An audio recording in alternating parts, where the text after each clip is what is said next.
Dua wanita cantik mengemudi dengan cepat di jalan, lalu langsung masuk ke toko mobil bekas.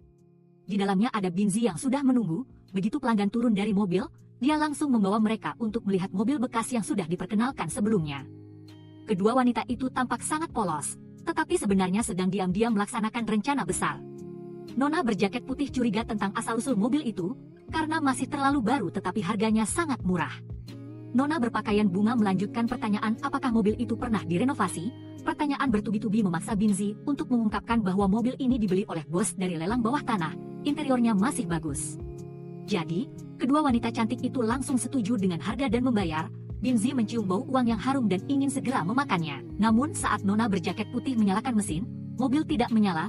Binzi segera berbalik dan meminta untuk membawa kedua wanita itu ke mobil bekas lainnya.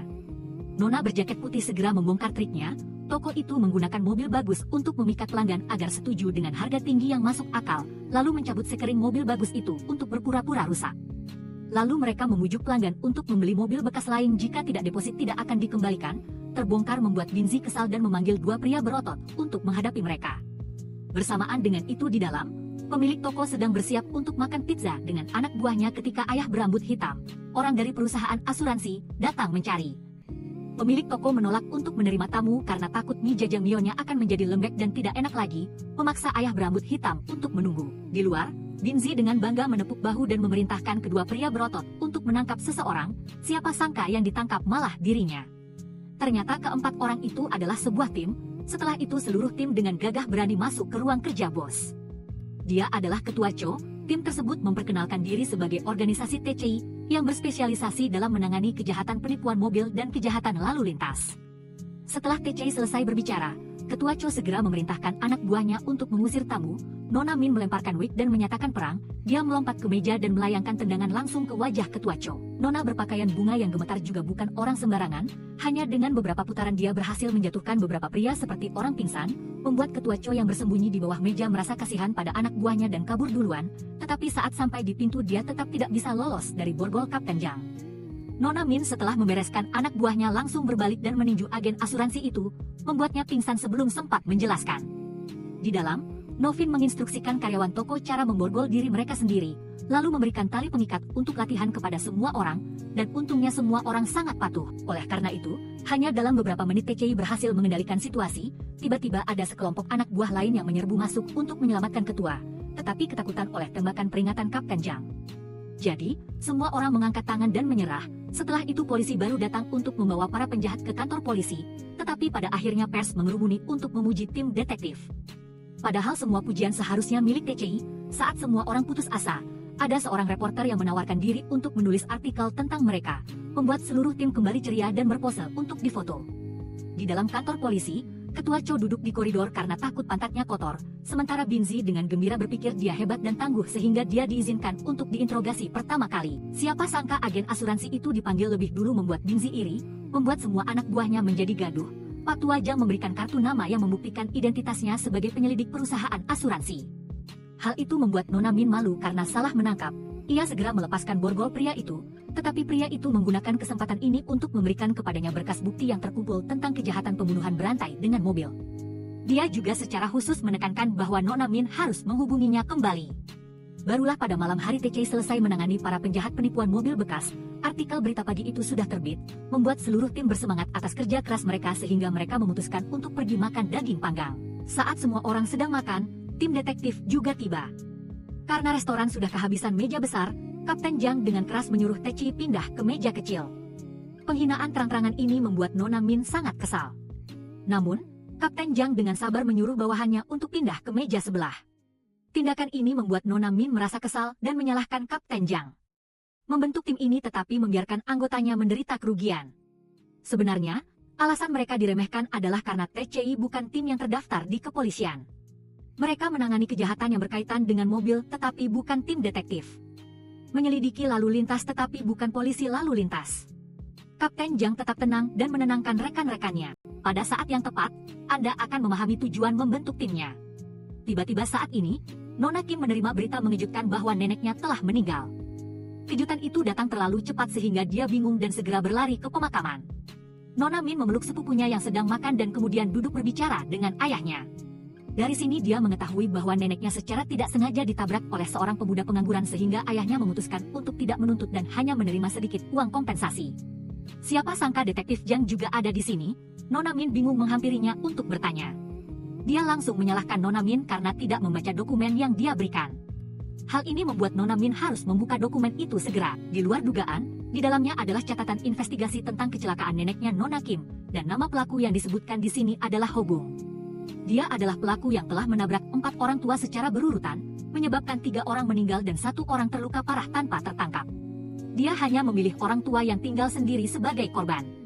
Setelah menyebabkan kecelakaan, dia selalu dimaafkan oleh keluarga korban karena keadaan ekonominya yang sangat miskin.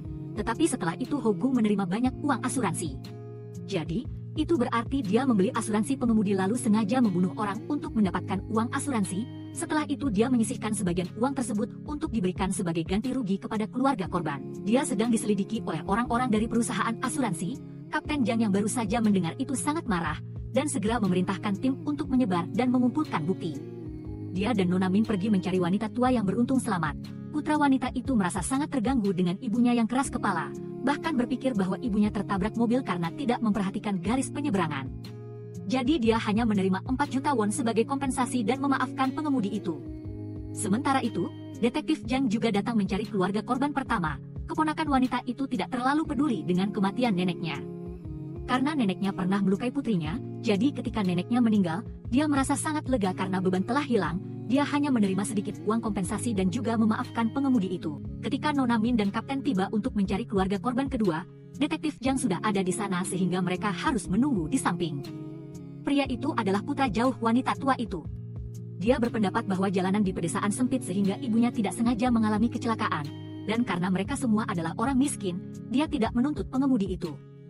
Pada saat ini, detektif Jiang dan Nona Min sama-sama menyadari bahwa pengemudi itu memanfaatkan simpati orang untuk lolos dari hukuman. Ketika Nona Min dan Kapten datang mencarinya, dia tampak sangat sengsara dan menyesal. Ketika ditanya oleh Kapten, dalam 2 tahun menabrak 4 orang, itu tidak mungkin disengaja. Dia langsung gemetar mengatakan mungkin dia dirasuki lalu menunduk ketakutan. Detektif Jiang juga duduk di dekat sana mendengarkan interogasi. Malam harinya, ia datang ke lokasi kecelakaan nenek Nona Min untuk menyelidiki, dan hampir tertabrak olehnya. Kecelakaan kecil ini membuat keduanya sadar. Saat itu, nenek itu berdiri di pinggir jalan memungut sampah kertas, lalu sengaja ditabrak oleh Ho Bung yang membelokkan setir. Detektif Jiang memberikan Nona Min USB berisi rekaman perjanjian pembelian asuransi Ho Bung, lalu menyarankan agar ia menyelidiki Ho Bung dari transaksi mobil bekas. Nona Min segera kembali ke kantor polisi untuk mengumpulkan tim dan bekerja lembur. Dari rekaman itu, tim mengetahui bahwa Ho Bung tidak membeli asuransi akumulasi tetapi memilih jenis asuransi yang memberikan kompensasi segera setelah ia menyebabkan kecelakaan. Ia juga sengaja memilih untuk membeli mobil bekas setelah setiap kecelakaan agar polisi sulit menemukan petunjuk. Jadi, seluruh tim membawa makanan lezat untuk mencari bos mobil bekas, meminta dia untuk memancing Ho Bung masuk. Begitu melihat fotonya, dia langsung mengenalinya. Orang ini secara berkala datang ke tokonya untuk mencari mobil bekas termurah. Nona Min berhasil membujuk ketua Cho untuk bekerja sama dengan sup tulang sapi. Nona Min ingin memasang kamera tersembunyi dan alat pelacak di mobil untuk mengumpulkan bukti. Tetapi ini ilegal sehingga Kapten Jiang tidak setuju. Nona Min tetap bertekad untuk melaksanakannya tetapi akan menanggung hukumannya sendiri. Namun, ketika Kapten Jiang teringat senyum meremehkan Ho Bung terhadap polisi, dia langsung berubah pikiran dan bergabung dengan Nona Min. Seluruh tim mengembalikan telepon kepada ketua Cho, dan segera Ho Bung menghubungi dia lagi untuk membeli mobil bekas. Keduanya sepakat untuk bertemu di tempat parkir. Keesokan harinya, Ho Bung tiba tepat waktu dan ketua Cho juga sudah menyiapkan mobil sesuai keinginannya. Ho Bung ingin langsung menyelesaikan transaksi di tempat, tetapi ketua Cho menyeretnya ke tempat lain untuk menandatangani kontrak agar Jiang dan Novin punya waktu untuk memasang kamera dan GPS di mobilnya. Dengan demikian, TCI berhasil mengetahui keberadaan si pembunuh. Sementara itu di perusahaan asuransi, detektif Jiang dipanggil oleh rekannya ke tempat tersembunyi, yang memperingatkan dia untuk tidak melanjutkan penyelidikan tentang Ho Bung. Karena dia dan pengemudi ini bekerja sama membagi uang asuransi ilegal, dan bos perusahaan asuransi masih menyimpan uang miliaran won. Jadi dia tidak akan peduli dengan puluhan juta won ini. Detektif Jiang tetap melaporkan hal ini kepada atasannya, dan seperti yang diduga, wanita itu tidak mempedulikannya. Kembali ke TCI, setelah beberapa waktu memantau Ho Bung, mereka menyadari korban berikutnya yang dia incar adalah Nenek Chong yang tidak memiliki keluarga. Wanita itu berusia 81 tahun, sering bepergian dengan skuter listrik di jalan beton.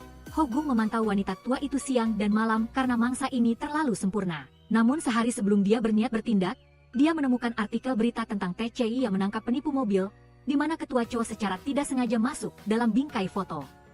Hal ini membuat Hogung menyadari bahwa dia telah dimanipulasi oleh polisi, dan membeli mobil dari dia berarti dia telah masuk perangkap polisi, jadi dia menyerah pada nenek itu dan merencanakan balas dendam. Keesokan harinya, Nona Min melihat GPS bergerak tidak biasa dan langsung mengejar, tetapi ketika dia menghentikan mobil Hogung, orang yang mengemudi adalah orang lain, yang mengaku baru saja membeli mobil ini beberapa menit yang lalu. Nona Min tidak berdaya karena tahu dia telah kehilangan jejak Hogung. Malam harinya, Hogung mengajak ketua Cho bertemu di tempat parkir di atap, lalu menginjak gas dan melaju ke arahnya. Secara tak terduga, Detektif Jang mengendarai sepeda dan menabrak, menyebabkan Hogung kehilangan kendali dan menabrak mobil di depannya. Ketua Cho berhasil selamat, sementara Detektif Jang pingsan di tempat. Tabrakan ini membawanya kembali ke insiden kecelakaan seorang gadis. Itu adalah kenangan terburuk bagi Detektif Jang. Tiba-tiba sebuah tangan menarik Detektif Jang kembali ke kenyataan. Itu adalah Hogung. Dia mencari dompet Detektif Jang untuk mencari kartu nama. Mengetahui bahwa dia adalah orang dari perusahaan asuransi yang berani melaporkannya, dia lalu menendang wajahnya dengan keras memperingatkan agar tidak mencampuri urusan orang lain. Meskipun kesakitan, Detektif Jang tidak menyerah, membuat Hogung semakin marah dan menendang lebih keras lagi. Untungnya, Nona Min muncul tepat waktu dan menendangnya hingga terpental jauh. Hogung menghunus pisau dan menyerbu ke arah Nona Min tetapi lengannya terjepit, lalu dia memutar dengan indah untuk mengambil senjata dan kemudian menekan Hogung hingga jatuh tersungkur ke tanah.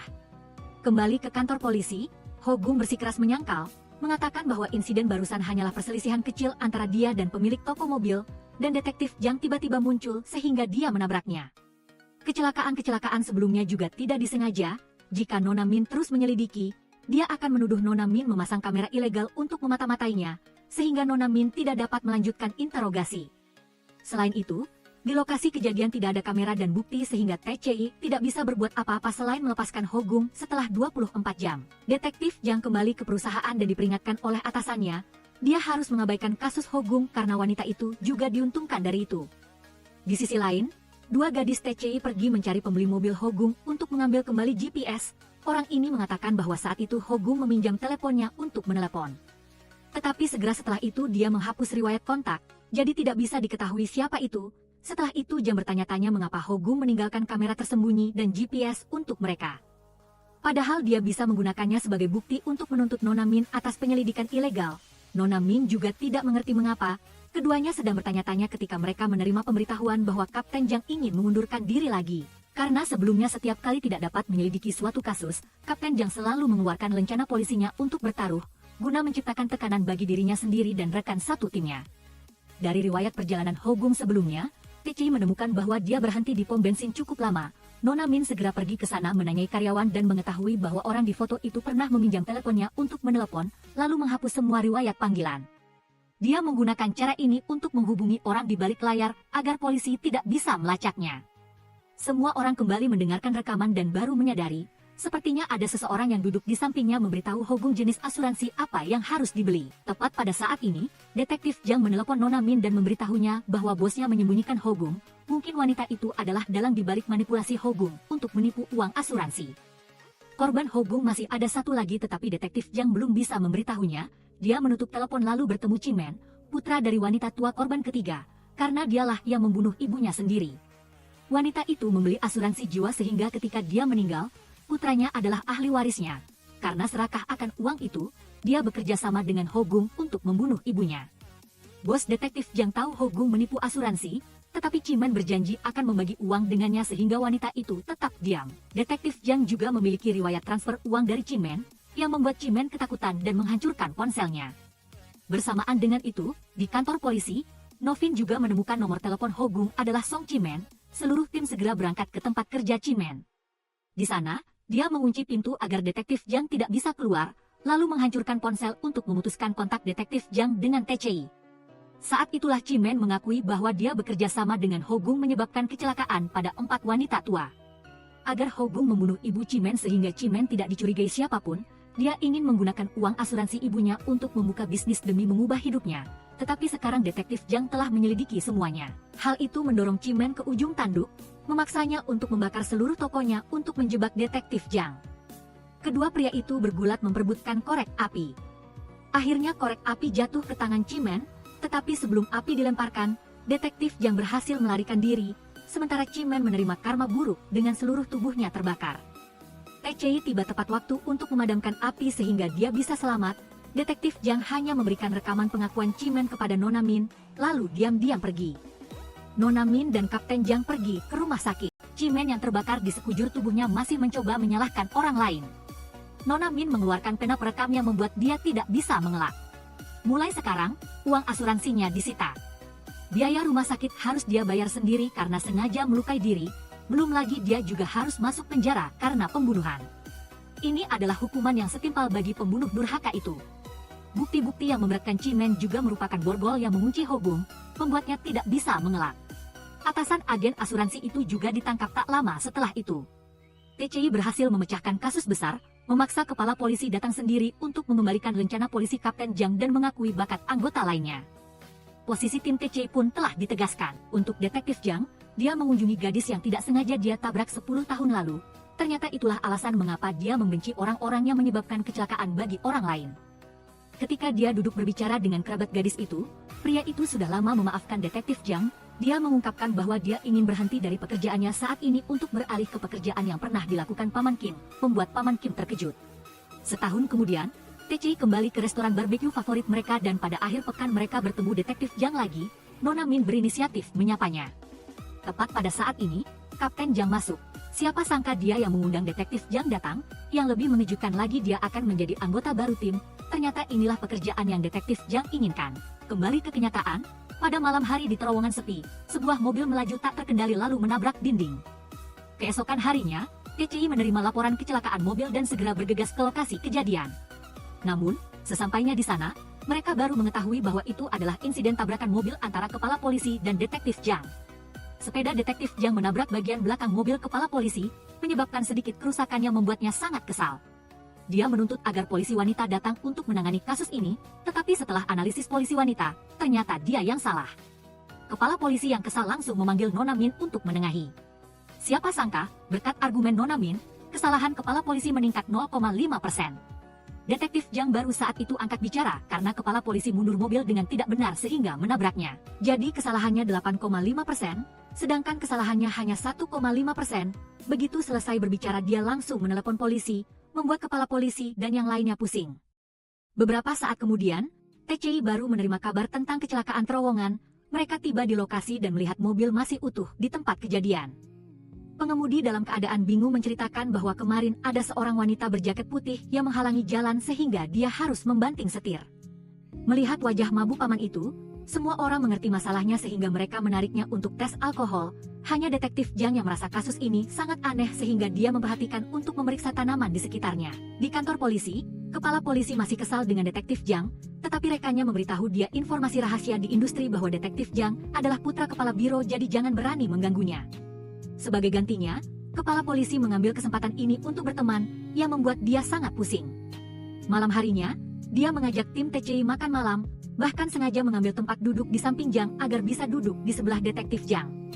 Namun detektif Jiang dingin dan tidak menghormati kepala polisi. Saat dia menuangkan anggur, detektif Jiang menutupi gelasnya. Saat dia berbicara, detektif Jiang diam. Saat dia berinisiatif mengambilkan daging untuknya, dia tidak memakannya. Tim TCI menyadari bahwa kepala polisi sengaja ingin berteman dengan detektif Jiang sehingga mereka hanya diam dan bersulang. Setelah pesta usai, semua orang mengantar kepala polisi pulang, tetapi dia masih berusaha memeluk detektif Jiang sebelum naik mobil. Setelah itu, Nona Min, Kapten Jiang, dan detektif Jiang pulang bersama dalam satu mobil. Nona Min bertanya kepada detektif Jiang mengapa dia tidak memakan daging yang diambilkan kepala polisi untuknya, dan dia menjawab bahwa itu adalah lemak babi, bukan daging. Mobil melaju ke terowongan. Tiba-tiba seorang gadis berbaju putih muncul, membuat Kapten Jiang panik dan membanting setir hingga menabrak pinggir jalan. Semua orang panik turun dari mobil untuk melihat situasi tetapi gadis itu sudah menghilang. Detektif Jiang menyadari bahwa tempat ini cocok dengan lokasi di mana paman itu mengatakan melihat hantu. Semua orang kembali memeriksa kamera dan masih bisa melihat dengan jelas gadis berbaju putih itu. Detektif Jiang menunjukkan daftar beberapa kecelakaan serupa di terowongan, jadi kasus ini tidak bisa diremehkan. Nona Min dan Novin kembali ke terowongan, menanyai penduduk setempat di dekatnya dan baru mengetahui bahwa tanah di seberang dulunya adalah kuburan, dengan beberapa makam tak bernama tanpa kerabat sehingga diratakan.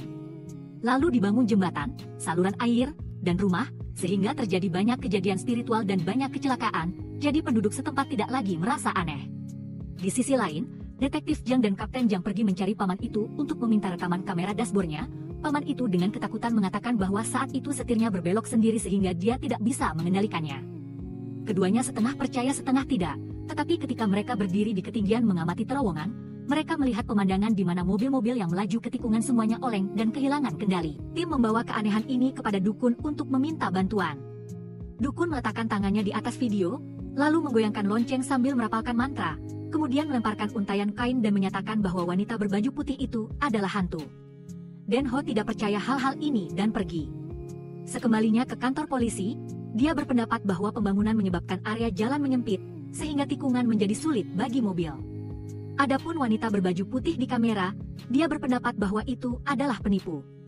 Setelah itu, Den Ho dan tim inspeksi pergi untuk memeriksa kualitas jalan setelah mendapatkan data spesifik. Den Ho yakin penyebab kecelakaan itu karena jalan yang sempit dan licin menyebabkan roda tergelincir, dan memang benar, setelah diperiksa lebih dekat, semua kecelakaan terjadi saat hujan.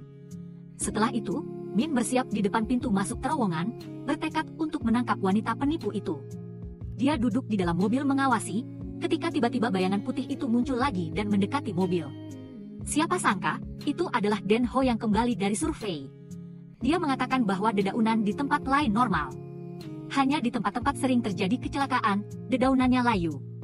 Keduanya menunggu sampai jam 12 malam, dan bayangan putih itu muncul lagi di depan mobil, membuat mereka berdua menahan napas. Hantu itu perlahan menoleh ke arah keduanya. Saat itulah mereka menyadari bahwa itu adalah orang hidup, jadi mereka segera turun dari mobil untuk mengejar. Peniru itu segera melarikan diri dengan cepat. Dia berlari menuruni bukit ke gang kecil dan berhasil melepaskan diri dari polisi. Min dan Den Ho berpisah untuk mencari titik mencurigakan di hutan. Dibiarkan sendirian membuat Den Ho ketakutan, terutama ketika dia melihat bayangan putih berdiri di dekatnya. Tiba-tiba sebuah tangan menepuk bahunya yang membuat jantungnya berdebar kencang. Untungnya itu adalah Min. Keduanya bersembunyi di balik semak-semak mengamati peniru itu, tapi ia ditemukan olehnya dan segera melarikan diri. Keduanya mengejar dan dibawa ke pusat rehabilitasi. Mereka masuk dan bertanya kepada staf apakah ada pasien yang sering mengenakan pakaian berkabung dan berkeliaran. Mereka menerima jawaban bahwa Nyonya Kang di pusat itu sering mengenakan pakaian putih dan menyelinap keluar di tengah malam untuk mencari suaminya yang telah meninggal. Min mengingatkan perawat untuk memeriksa kembali kamar pasien. Karena Nyonya Kang mungkin telah melarikan diri, tetapi mereka menerima jawaban yang membuat mereka berdua merinding, Nyonya Kang telah meninggal setahun yang lalu.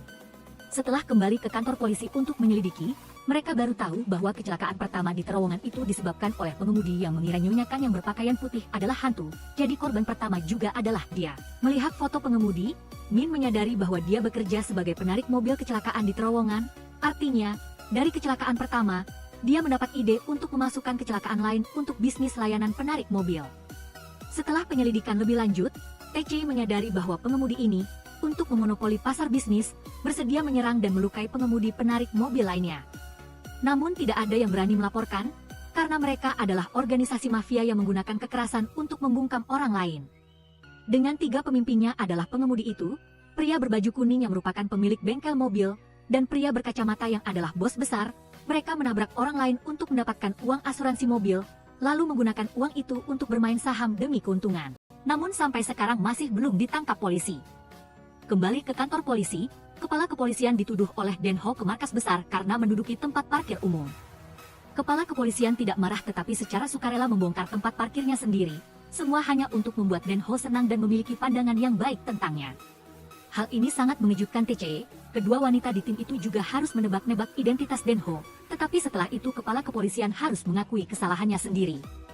Ketika dia datang lagi untuk berkenalan dengan ayah Den Ho, kemudian secara implisit mengatakan bahwa dia akan memperlakukan putranya dengan baik, hal itu membuat kepala departemen kebingungan dan memanggil putranya.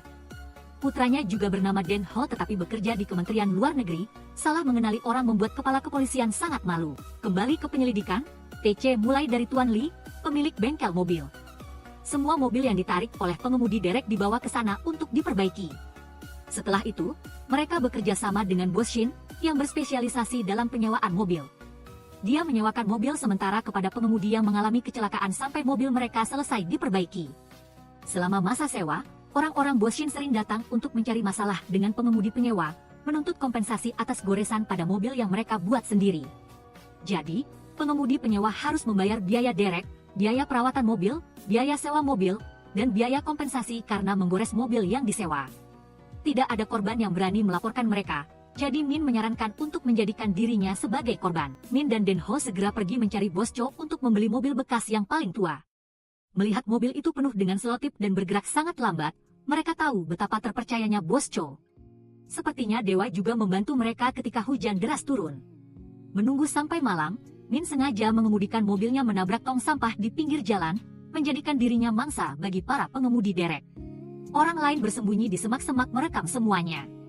Sesampainya di bengkel mobil, Rung Rung sudah menunggu di atas, memotret adegan di mana pengemudi derek dengan senang hati menerima uang dari pemilik toko. Di dalam, karyawan mulai membujuk Min untuk mengganti suku cadang mobil, tetapi Min malah meminta untuk menghancurkan mobilnya saja agar bisa membeli yang baru, yang membuat Tuan Li sangat kesal karena dengan begitu ia tidak akan mendapat untung. Dia keluar mencoba membujuk Min, lalu membawanya ke tempat penyewaan mobil. Den Ho sudah menunggu di sana dan jadi tahu bahwa Tuan Li ingin Bos Shin membagi uang sewa mobil Min dengannya. Karena Min tidak mau memperbaiki mobil, Tuan Li tidak akan mendapat untung, tetapi Bos Shin tidak mau berbagi, sehingga kedua orang ini mulai bertengkar. Bos Shin segera mencabut pisau untuk mengancam Tuan Li hingga diam. Merasa dikhianati, Tuan Li dengan marah menghancurkan barang-barang Bos Shin. Den Ho menyadari bahwa karung-karung itu adalah kalsium klorida. Dia bertanya-tanya mengapa mereka menyimpan benda ini ketika Bos Shin melihatnya. Saat Den Ho tidak tahu harus berbuat apa, Min berlari dan menggandeng tangannya, mengatakan bahwa dia adalah suaminya. Lalu mereka berdua pergi bersama Tuan Li. Selama proses penandatanganan kontrak, Min menyadari bahwa semua karyawan memiliki luka bakar di tangan mereka. Dikombinasikan dengan apa yang Den Ho selidiki sebelumnya, keduanya akhirnya mengetahui modus operandi geng ini. Mereka memanfaatkan mobil penyiram air yang lewat di terowongan, lalu menyebarkan bubuk klorida untuk membuat permukaan jalan licin, sehingga dedaunan di pohon layu untuk meningkatkan kemungkinan terjadinya kecelakaan. Salah satu dari mereka menyamar sebagai hantu wanita berbaju putih. Pada saat dia bersembunyi di tepi terowongan bersiap untuk menakuti orang, Min mengemudi mendekat, memutar kemudi dengan lihai dan berhasil berbelok di tikungan. Kemudian dia menginjak gas dan menabrak penipu hantu itu, membuatnya tidak sempat melarikan diri. Min langsung memborgolnya dan menangkapnya. Semuanya direkam oleh Rong yang bersembunyi di semak-semak sebagai bukti. Setelah itu, TC datang untuk menangkap Bos Shin yang sedang mempersiapkan anak buahnya untuk menyebarkan bubuk klorida. Kapten Rung memimpin serangan, diikuti oleh dua wanita dari TC yang bertanggung jawab di sisi kiri dan kanan. Kedua belah pihak bertempur dengan sengit, tetapi tampaknya empat musuh tidak sebanding dengan TC. Min masih melakukan tendangan memutar yang indah dan menakjubkan. Musuh langsung tumbang dari sentuhan kaki pertama. Rong bertugas mengumpulkan orang-orang untuk Den Ho memborgol mereka dengan tali pengikat. Setelah beberapa menit pertempuran, TC berhasil menangkap para penipu dan membawa mereka ke kantor polisi. Setelah selesai, Min membiarkan Den Ho naik taksi ayahnya pulang. Berbaring di mobil ayahnya, Min dengan nyaman terlelap. Ayah Min bercerita bahwa taksinya seperti rumah kedua bagi putrinya. Karena sejak kecil putrinya sudah kehilangan ibu, Min tumbuh dewasa dengan taksi pertama ayahnya. Saat itulah Den Ho baru mengerti mengapa Min sangat menyayangi mobil lamanya. Ayah Min mengundang Den Ho untuk datang ke rumah makan kapanpun dia merasa kesepian, dia akan memasakkan makanan enak untuknya. Sesampainya di tujuan, Den Ho berpamitan dengan ayah Min lalu berjalan pulang. Sesampai di depan rumah, dia mengeluarkan artikel koran tentang kecelakaan yang disebabkannya 10 tahun lalu dari kotak pos. Seseorang sengaja mengungkit kembali kasus ini, membuat Den Ho sekali lagi terjerumus dalam rasa bersalah. Saat itu dia masih seorang mahasiswa, berpamitan dengan orang tuanya untuk kembali ke asrama. Hanya 1 minggu lagi Den Ho akan pergi belajar di luar negeri. Namun dalam perjalanan pulang, dia terlalu asyik mengumpulkan kaset dan tidak memperhatikan, sehingga menyebabkan kecelakaan pada pasangan yang akan menikah. Pada pemakaman gadis itu, dia hanya bisa bersembunyi di sudut, melihat orang tuanya dimarahi habis-habisan oleh keluarga korban, karena kecelakaan itu tidak disengaja dan disaksikan oleh 3 siswa, Den Ho tidak dihukum. Namun, penyesalan membuatnya melepaskan impian belajar di luar negeri, menjadi pendiam dan menarik diri. Saat itu, Kapten Dung yang menangani kasus ini, jadi dia tahu. Kembali ke masa kini, Den Ho masih dihantui oleh kecelakaan itu sehingga ia hanya bepergian dengan sepeda. Berkat laporannya, kepala departemen saat ini hanya bisa memarkir mobil di tempat sempit, sehingga dia sangat kesal. Hari ini, TCI bertanggung jawab atas kasus baru. Seorang gadis tiba-tiba melompat keluar dari mobil.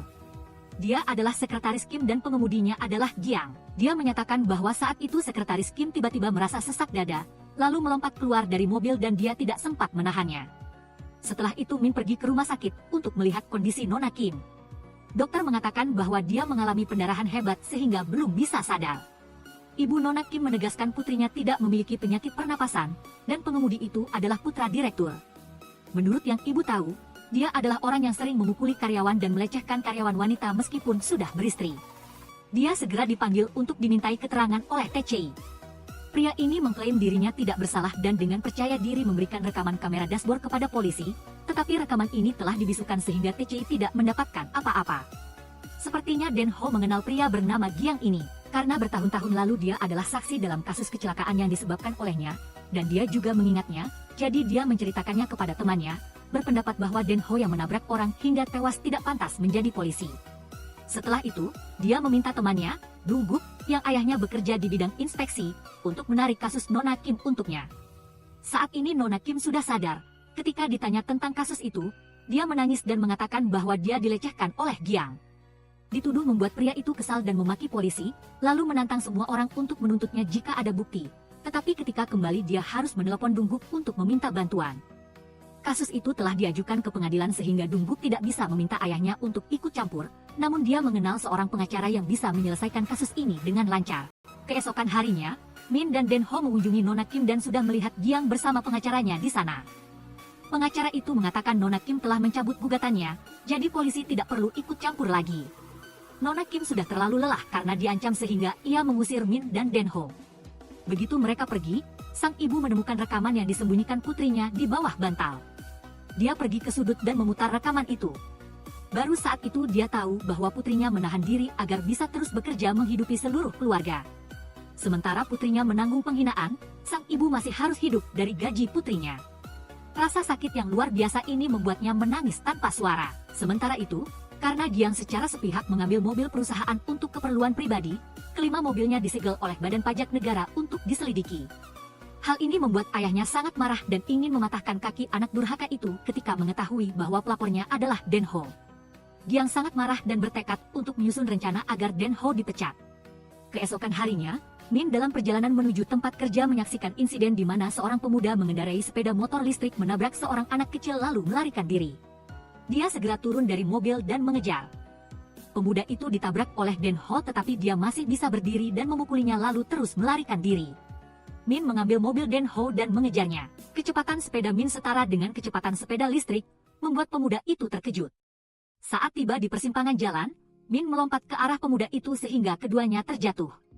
Dia langsung diborgol. Setelah insiden pemuda ini, Min menyadari Den Ho belum memiliki keterampilan menangkap penjahat dengan cepat, jadi dia memutuskan untuk mengajarinya.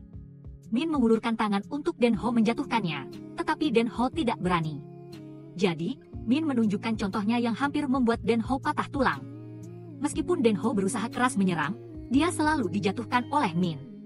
Dua orang lainnya bersembunyi di kejauhan dan merasa kasihan padanya, tetapi Den Ho merasa lebih nyaman menahan rasa sakit seperti ini daripada menahan segalanya. Tak lama setelah itu, Min menerima laporan kasus kecelakaan baru. Pengemudi menabrak seorang pemabuk lalu melarikan diri. Min dan Den Ho pergi ke kedai minuman terdekat dan bertanya kepada pemiliknya. Baru diketahui bahwa korban adalah pemabuk sejati. Tadi malam dia minum sangat banyak dan baru mau pulang setelah diusir. Setelah itu, mereka berdua pergi bertanya kepada tetangga yang tinggal di sekitar sana dan mengetahui. Tadi malam, pemabuk itu membuat keributan dengan seorang pria yang cukup tinggi. Orang-orang melihat rekaman kamera dan melihat bahwa pria itu tadi malam berjalan-jalan di sekitar lingkungan mencari sesuatu. Selain itu, dari hasil penyelidikan terungkap bahwa pemabuk itu ditabrak oleh dua mobil, salah satunya adalah taksi. Setelah rapat berakhir, Min dan Den Ho pulang dan bertemu dengan kepala biro yang sedang mengunjungi kantor polisi. Karena unit investigasi gabungan akan dibentuk di sana untuk menangani kasus perampokan dan pemerkosaan berantai, kepala biro adalah orang yang bertanggung jawab menginterogasi Den Ho di masa lalu. Dia juga ayah dari Dong Guk. Dia ingin berjabat tangan, yang membuat Den Ho ragu-ragu. Di dekatnya, Kapten Dong berdiri memandang dengan penuh perhatian. Min harus mengingatkan Den Ho agar kembali tenang dan membalas jabat tangan itu. Orang yang berdiri di belakang kepala biro adalah wakil komisaris, yang menurut Min adalah orang yang sangat ambisius. Kepala biro tahu bahwa wakil komisaris juga ingin membujuk Min untuk kembali bekerja di markas, tetapi Min keras kepala dan menolak. Kembali ke kasus pemabuk, CTI memutuskan untuk menyelidiki taksi terlebih dahulu, dan mereka dengan cepat mendapatkan plat nomornya. Setelah itu, Min dan Den Ho pergi ke perusahaan taksi untuk meminta rekaman kamera dashboard agar datanya dapat dipulihkan. Pengemudi taksi telah mengajukan cuti sakit, tetapi ketika mereka datang mencarinya, dia sedang minum-minum. Mengetahui bahwa kedua orang yang baru datang itu adalah polisi, dan bertanya tentang kecelakaan di Jalan Ansurong, lelaki tua itu berbohong dengan cemas bahwa dia menabrak kucing hari itu. Namun, data manajemen menunjukkan bahwa taksi berhenti di jalan itu selama 2 menit penuh, yang membuktikan bahwa pengemudi telah turun dari mobil untuk memeriksa situasi lalu panik dan melarikan diri. Pada titik ini, dia hanya bisa mengaku bahwa dia menabrak kaki seseorang yang tergeletak tak sadarkan diri di tengah jalan.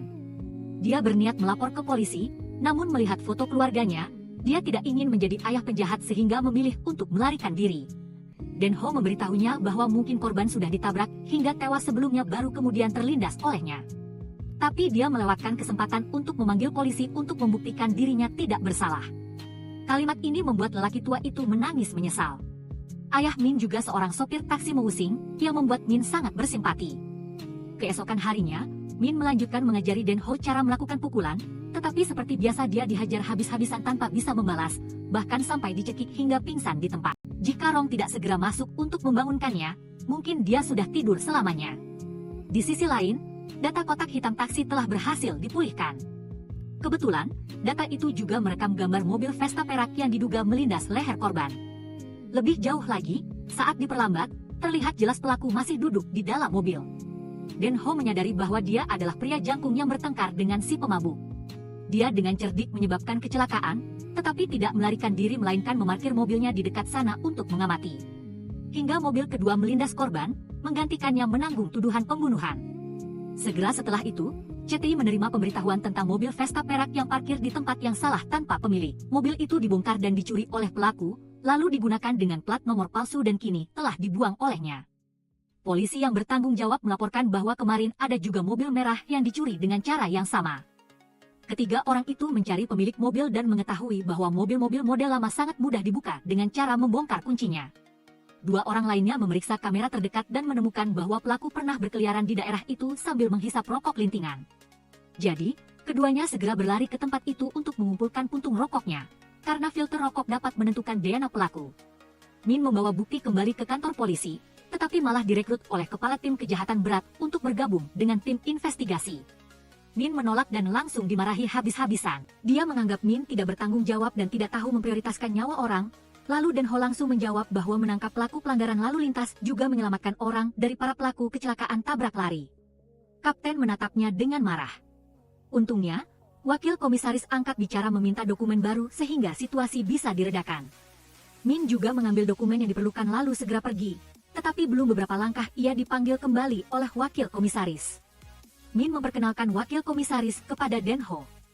Rupanya, saat masih di unit kejahatan berat, keduanya sangat dekat, sehingga kini wakil komisaris dengan santai merangkul bahu Min. Setelah itu, dia mengambil alih tumpukan dokumen untuk membawakan Min, bahkan dia masih menyimpan nomor kontak lama Min. Min tahu bahwa komisaris ingin dia kembali ke unit kejahatan berat, jadi dia langsung mengatakan bahwa dia tidak akan kembali ke posisi lamanya untuk melayani keserakahan komisaris. Begitu lift terbuka, dia langsung mengambil kembali dokumennya lalu pergi. Menyadari bahwa Min sedang tidak baik-baik saja, Den Ho bersedia duduk dan berbicara dengannya. Ternyata, saat masih di unit kejahatan berat, Min dan wakil komisaris pernah saling mencintai, tetapi kemampuan Min tidak cukup untuk menjadi penyidik. Selain itu, dia tidak ingin menerima hak istimewa orang itu untuk terus berada di posisi yang tidak sesuai dengan dirinya. Dia diperintahkan untuk melakukan hal-hal yang bertentangan dengan hati nuraninya, itulah sebabnya dia tidak bisa kembali ke posisi lamanya. Keesokan paginya, hasil analisis DNA sudah keluar. Sayangnya, DNA pelaku tidak cocok dengan DNA penjahat yang pernah ditangkap polisi, menunjukkan bahwa orang ini adalah pelaku pertama kali. Jadi Min terpaksa mengumpulkan dokumen dan mengembalikannya ke tim kejahatan berat. Mengetahui Min akan canggung jika bertemu seseorang di sana, Den Ho berinisiatif melakukannya. Malam itu, pencuri itu duduk di mobil merah, mengamati foto di kartu identitas pemilik mobil. Keesokan paginya, CTI menerima laporan dari gadis yang mobilnya dicuri bahwa dompet dan dokumennya telah dikembalikan utuh.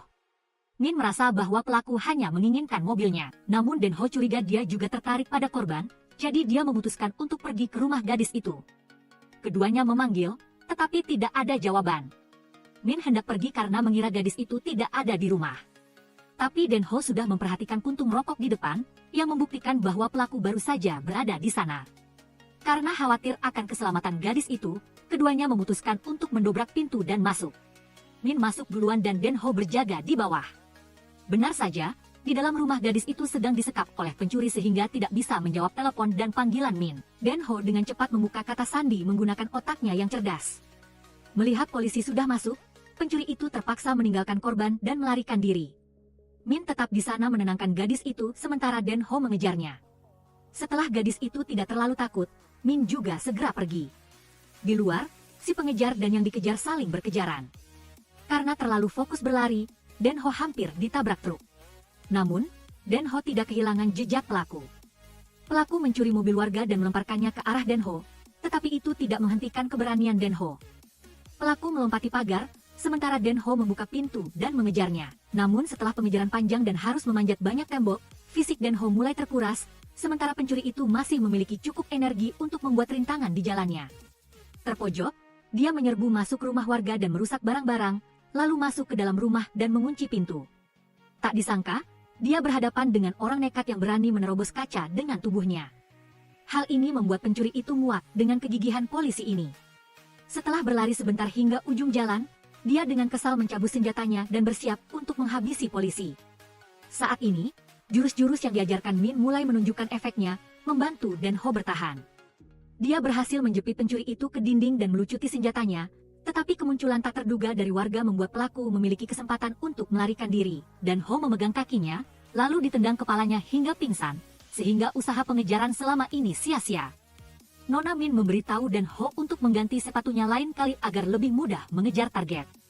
TCI menyadari bahwa pencuri itu tidak hanya ingin mencuri properti, tetapi juga ingin memperkosa korban. Karena dia tahu semua informasi dan kebiasaan gadis itu, kasus ini adalah kejahatan serius di bawah yurisdiksi tim kejahatan serius, jadi wakil komisaris hadir di tempat kejadian, secara terang-terangan merebut kasus itu dari TCI. Nona Min dan Den-ho terpaksa pergi ke tim kejahatan serius. Untuk memberikan informasi yang diperlukan tentang nama pencuri mobil, Den-ho berpendapat bahwa pelaku kasus ini juga merupakan pelaku yang dicari oleh tim kejahatan serius. Semua orang mengira dia berhalusinasi. Hanya wakil komisaris yang serius ingin mendengarkan presentasinya. Dari peta lokasi pemerkosaan, Den-ho membuktikan kepada semua orang bahwa tempat itu bertepatan dengan lokasi pencurian mobil. Karena tidak peduli dengan pencurian mobil, tim kejahatan serius melewatkan petunjuk penting ini, yang membuat wakil komisaris malu. Dia segera menolak hipotesis Den-ho, tetapi Den-ho tidak menyerah dan mengusulkan untuk membandingkan DNA pelaku pemerkosaan dan sampel sperma di tempat kejadian. Sekembalinya ke markas, Nona Min sangat marah karena Den-ho tidak berunding dengannya terlebih dahulu, melainkan berinisiatif mengajukan hipotesis kepada tim kejahatan serius. Belakangan Roh Bin baru memberitahu Den-ho. Nona Min tidak ingin berurusan dengan wakil komisaris karena di masa lalu dia pernah terlibat dalam kasus taksi ilegal. Setelah kasus itu diselesaikan dengan lancar, dia dipromosikan dengan cepat. Setelah mendengar itu, Den-ho pun memahami beberapa masalah. Keesokan harinya, dia terus berlatih seni bela diri dengan Nona Min. Meskipun dia masih menerima pelajaran, dia sudah menghafal gerakan mencekik dan mengendalikan lawan. Sebenarnya Nona Min mengajari Den-ho bela diri agar dia bisa melindungi dirinya sendiri, menghindari serangan pelaku saat mengejar, jadi dia berharap Den-ho tidak menyalahkan dirinya sendiri karena membiarkan pelaku lolos. Di sisi lain, kepala departemen kembali ke kantornya dan menemukan koran tentang kecelakaan Den-ho di masa lalu yang menjadi tanggung jawabnya. Dia dengan marah memerintahkan putranya untuk menemukan orang yang dia anggap sebagai pengirim ini untuk mengancamnya. Putranya dan Giang pergi ke tempat parkir kontainer untuk mencari pengemudi bernama Han Beo.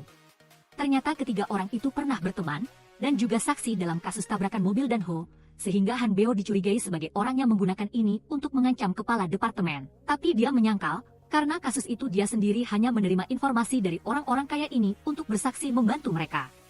Untuk beberapa alasan, kepala departemen dan kasus itu terkubur selamanya. Dungguk masuk ke mobil Han Beo dan menemukan botol bir yang belum habis. Dia memecahkan botol keramik dan mengancam teman lamanya untuk tutup mulut demi ayah dan anak itu. Merasa dihina membuat Han Beo marah dan mengungkit kembali cerita lama.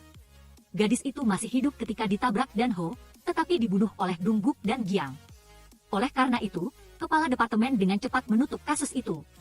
Dung Guk, si tikus busuk, berbalik dan meninju wajah Han Beo. Kemudian ia melancarkan pukulan-pukulan marah baru mau pergi. Han Beo dipukuli tapi tidak berani melawan, hanya bisa kembali ke mobilnya dan menatap orang sambil tertawa gila.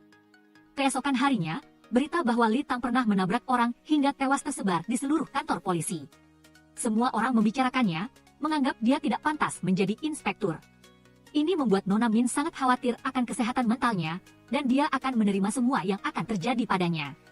Di sisi lain, kepala tim Jang Nanggam harus melawan kepala departemen untuk melindungi Li Tang. Kepala departemen berpendapat bahwa seseorang yang menyebabkan kecelakaan lalu lintas tidak dapat bekerja di departemen lalu lintas, karena itu akan menimbulkan kekhawatiran publik. Namun kepala tim Jang Nanggam membantah, dia adalah orang yang merekrutnya sehingga dia akan bertanggung jawab atas bawahannya. Kembali ke tim, dia tidak menyebutkan apapun tentang Li Tang, melainkan memberinya tugas untuk memeriksa DNA pencuri.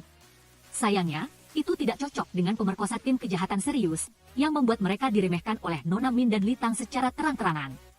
Kembali ke tim, kepala tim Jang Nanggam tidak menyalahkannya karena membuat hipotesis yang salah, sebaliknya dia menyemangati semangat kerja Li Tang.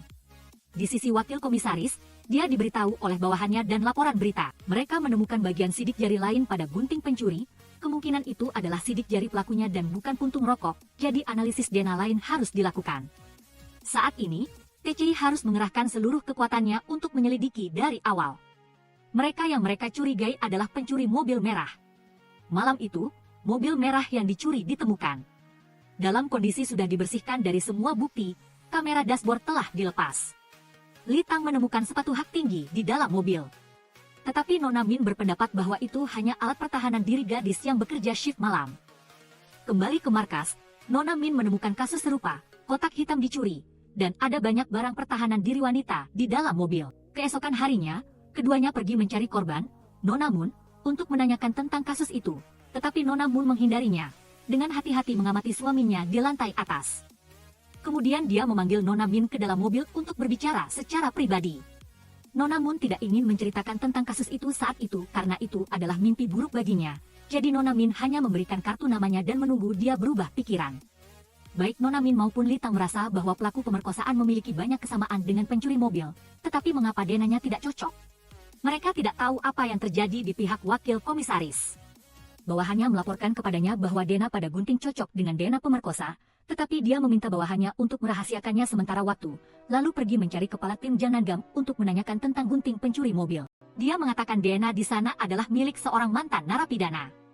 Segera wakil komisaris kembali dan meminta bawahannya untuk memberikan daftar pencuri mobil yang pernah dipenjara sebelum pemerkosaan pertama. Di pihak kepala departemen, dia mengirim orang untuk menyelidiki penulis laporan dan mengetahui bahwa itu adalah Gagiang yang menyebarkan laporan untuk mengungkit kembali kasus lama Li Tang hanya karena membencinya. Kepala departemen memperingatkannya untuk tidak bertindak sembrono agar dia bisa fokus menyelidiki orang yang mengirim artikel berita yang mengancamnya. Di tengah situasi genting ini, Li Tang dibawa untuk diinterogasi oleh tim investigasi.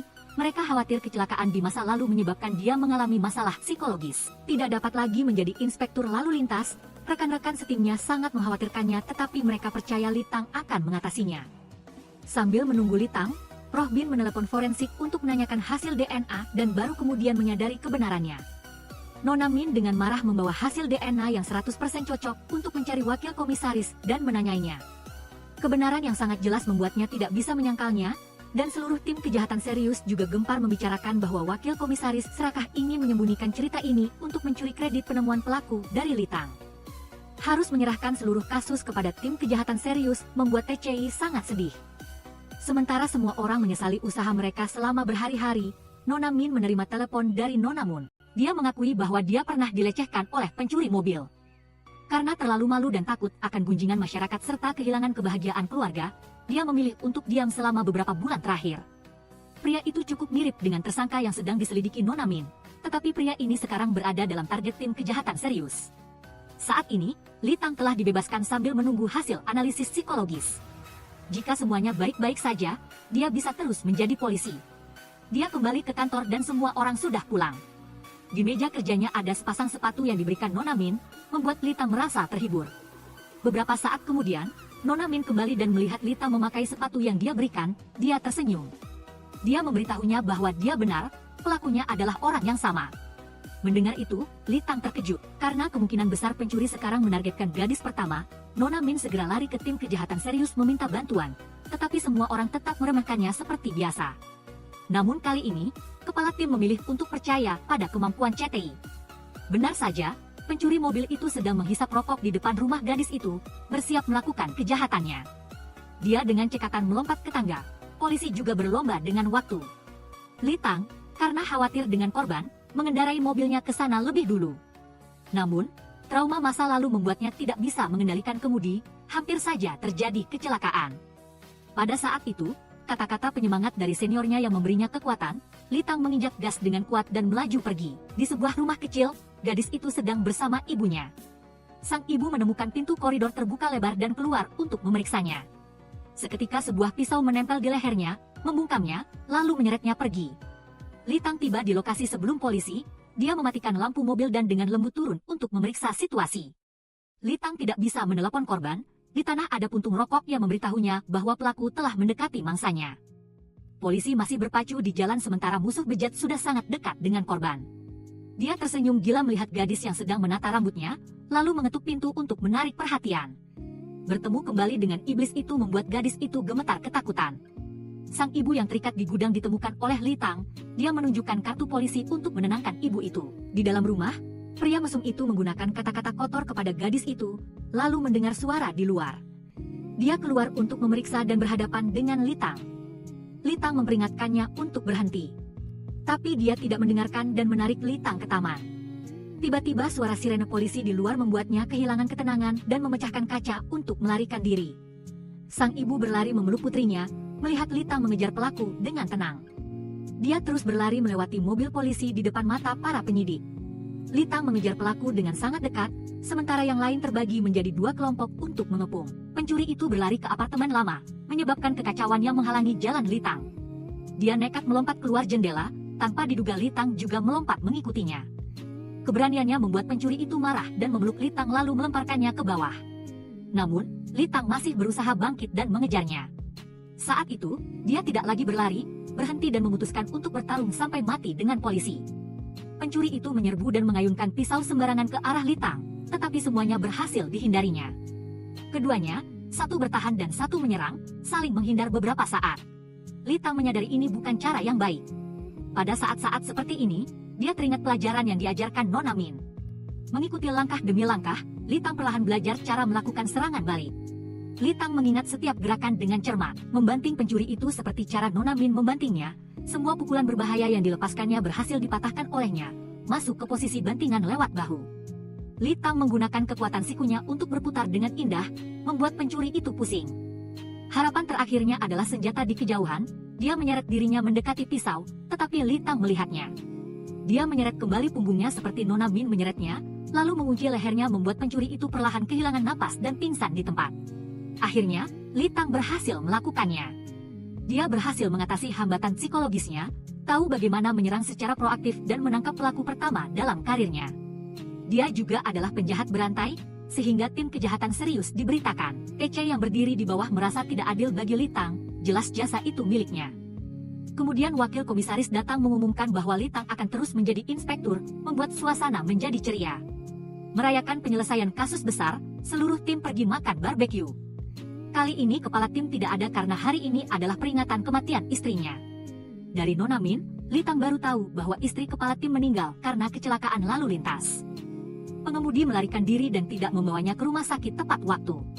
Dari kejutan itu, kepala tim membentuk tim TC, sama sekali tidak akan mengampuni siapapun yang tidak bertanggung jawab dalam lalu lintas. Kembali ke Giang, dia sedang mengemudi dan berbicara dengan Dungguk. Dia mengkritik ayah Dungguk yang berani memerintahnya dengan kekuasaan. Sambil berbicara, dia dengan marah menginjak gas dan menyalip mobil-mobil lain yang sedang melaju. Dalam kegembiraan itu, ada mobil lain yang berani menghalangi jalannya. Giang yang kesal mengemudi dengan agresif tetapi berulang kali dihalangi. Ini semakin memicu semangat bertarungnya, jadi dia membanting setir dan langsung naik ke trotoar. Melihat mobilnya tetap stabil, Dia dengan senang hati mengira kemampuan mengemudinya sudah mencapai tingkat tertinggi, dan semakin berani mendekati lawan, meminta mereka untuk berhenti. Namun mobil lain itu sengaja semakin memprovokasi Jiang untuk mengemudi lebih cepat, lalu tiba-tiba berbalik arah sehingga dia tidak sempat berpikir untuk memutar kemudi dan mobilnya terbalik. Pria misterius itu turun dari mobil dan berjalan ke arah Jiang yang terengah-engah meminta bantuan. Jiang menatap wajah orang asing itu dan teringat kecelakaan lama, lalu meminta maaf kepada pihak lain. Tapi pihak lain tidak peduli, bertekad untuk membalas dendam dengan menyalakan korek api dan melemparkannya ke mobil Jiang. Hanya 3 detik kemudian, mobil itu meledak dengan suara keras dan asap membumbung tinggi. Baru saja menelepon satu sama lain, kini harus datang ke pemakaman teman dekat, tetapi Dungguk sama sekali tidak menunjukkan keterkejutan atau kesedihan. Ayah Jiang memeluk Dungguk dan menangis seperti anak kecil karena kehilangan putranya. Kepala departemen meyakinkan ketua Jiang bahwa kasus putranya yang mengemudi dalam keadaan mabuk tidak akan dituntut, tetapi orang-orang dari departemen telah menyelidiki. Mobil itu ditarik selang bahan bakarnya sehingga meledak ketika ada pemicu api, dan sepanjang jalan selalu ada mobil hitam yang mengikuti. Jadi kecelakaan ini sudah direncanakan sebelumnya. Ketua Jiang, setelah mendengar itu, dengan gelisah meneguk habis minumannya lalu meremas gelasnya hingga hancur, bersumpah akan mencincang orang yang melukai putranya. Han Beo juga muncul di pemakaman untuk memberikan penghormatan. Dungguk curiga Han Beo adalah pelakunya karena dipukuli lalu melukai Jiang. Han Beo membantah dan mengatakan bahwa Dungguklah yang benar-benar pelakunya. Karena kau ingin diam-diam tentang kecelakaan di masa lalu, jadi kau membungkamnya selamanya. Kalimat ini membuat Dungguk marah dan mencekik Han. Saat itu, kepala departemen datang dan situasi baru mereda. Han Beo menatap punggung Dungguk dengan tatapan penuh arti seolah dia tahu segalanya. Di sisi lain, kepala tim Jiang Nangam duduk sendirian menangis di samping meja makan sederhana pada hari peringatan kematian istrinya. Keesokan paginya, hanya terlihat Li Tang datang mengunjungi makam gadis yang dulu ditabraknya.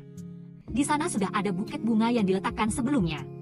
Ayah gadis itu mendengar Li Tang mengatakan bahwa itu bukan bunga yang dibawanya, lalu dia langsung mengerti bunga siapa itu. Apakah kepala tim Jiang Nangam adalah suami gadis itu saat itu? Keesokan harinya, dia kembali bersemangat dan bekerja seperti biasa.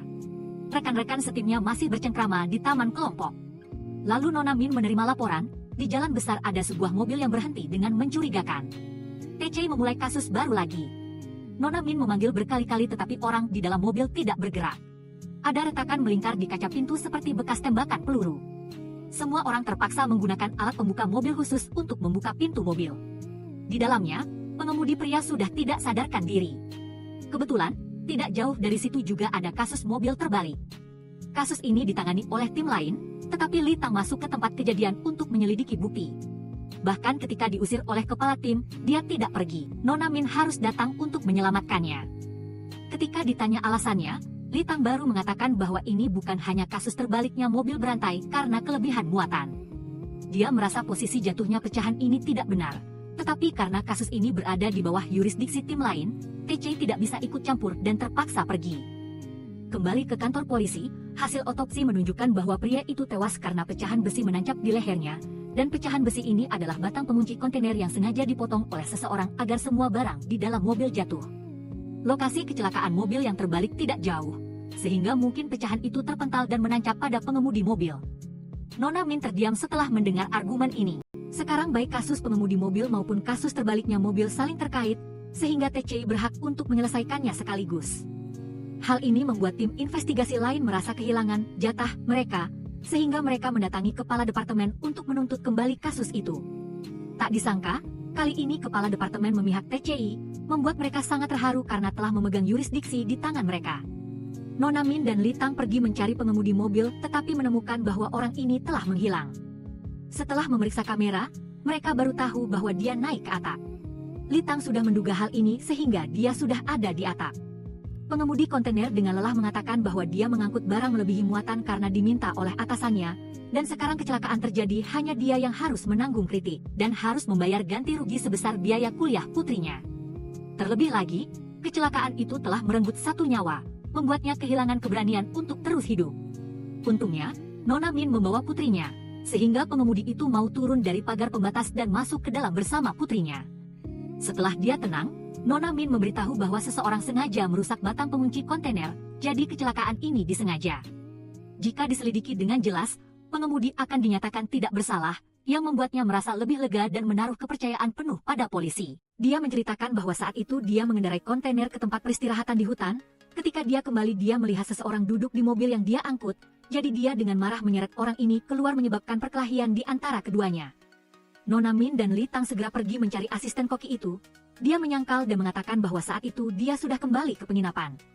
Namun, rekaman kamera menunjukkan bahwa dia baru pulang pukul 4 pagi. Asisten koki tidak berani mengatakan yang sebenarnya, tetapi tiba-tiba manajer wanita angkat bicara bahwa malam itu mereka pergi berkencan. Setelah melihat rekaman kamera dashboardnya, memang benar malam itu mereka bersama di dalam mobil.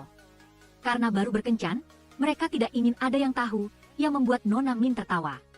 Setelah kesalahpahaman teratasi, asisten koki memberitahu Nona Min. Malam itu dia dan manajernya melihat seorang pria aneh menyelinap mendekati kontainer. Dia membawa mesin pemotong dan mengenakan topi hijau. 1 menit kemudian, pria ini keluar. Lalu dia berjalan menuju tempat istirahat pengemudi truk. Nona Min dan Li Tang segera pergi ke sana untuk memeriksa. Nona Min melihat daftar pengemudi, sementara Li Tang masuk ke dalam ruang istirahat, tetapi belum bisa mengidentifikasi tersangka. Kembali ke kantor polisi, semua orang tidak memiliki bukti. Jadi mereka memutuskan untuk memulai dari daftar pengemudi yang datang ke tempat istirahat pada tanggal 15. Paman Jong menemui pengemudi muda yang berdedikasi pada pekerjaannya. Melihat foto pengemudi kontainer yang mengalami kecelakaan, pengemudi truk muda itu menyadari dia pernah bertemu orang ini di kamar mandi umum. Saat itu pria itu bertengkar dengan rekan kerjanya yang lain. Setelah mandi, orang itu memakai topi hijau dan pergi. Paman Jong segera menelepon Nona Min untuk melaporkan situasinya, agar dia menelepon pengemudi kontainer. Pria itu memastikan ada insiden perkelahian. Kemudian dia mengirim foto pengemudi yang bertengkar dengannya, tak disangka orang ini adalah Han Beo. Saat itu Li Tang kembali ke tempat peristirahatan. Dia juga melihat Han Beo memakai topi hijau lewat, dia segera mengikutinya. Han Beo adalah salah satu dari 3 siswa yang dulu bersaksi untuk Li Tang. Jadi, ketika mereka bertemu lagi, keduanya tidak lagi asing. Tiba-tiba, dari kejauhan, sebuah mobil hitam menyala membuat Han Beo ketakutan. Dia teringat bagaimana Giang juga ditabrak mobil hitam karena mengungkit kembali kasus Li Tang.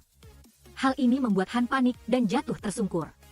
Dia curiga Li Tang adalah pembunuh Giang, jadi dia ketakutan dan menjauhinya, lalu naik mobil dan melarikan diri. Nona Min berlari dan merasa tidak rela melihat tersangka pergi begitu saja di depan matanya. Saat itu, Li Tang masih berdiri terpaku menatap mobil hitam di depannya. Dia merasa seperti ada seseorang di dalamnya yang sedang menatapnya. Lalu Nona Min datang mengemudikan mobilnya, mendesaknya untuk segera naik mobil mengejar Han. Han, yang mengangkut muatan berlebih, memukul setir dengan marah di dalam mobil. Nona Min mempercepat dan membelokkan kemudi, akhirnya berhasil menyusul Han. Tiba-tiba, Roh Bin menelepon, meminta Nona Min untuk segera menjauh dari sana, karena barusan seseorang telah menyentuh tali pengikat mobil, dan itu akan menjadi target kedua yang akan terbalik.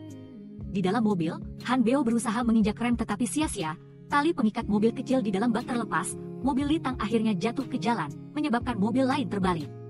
Situasinya sangat berbahaya tetapi Nona Min masih berusaha mengikuti kontainer. Han Beo yang semakin panik mengemudi dengan zigzag, menyebabkan mobil-mobil di atasnya mulai berjatuhan.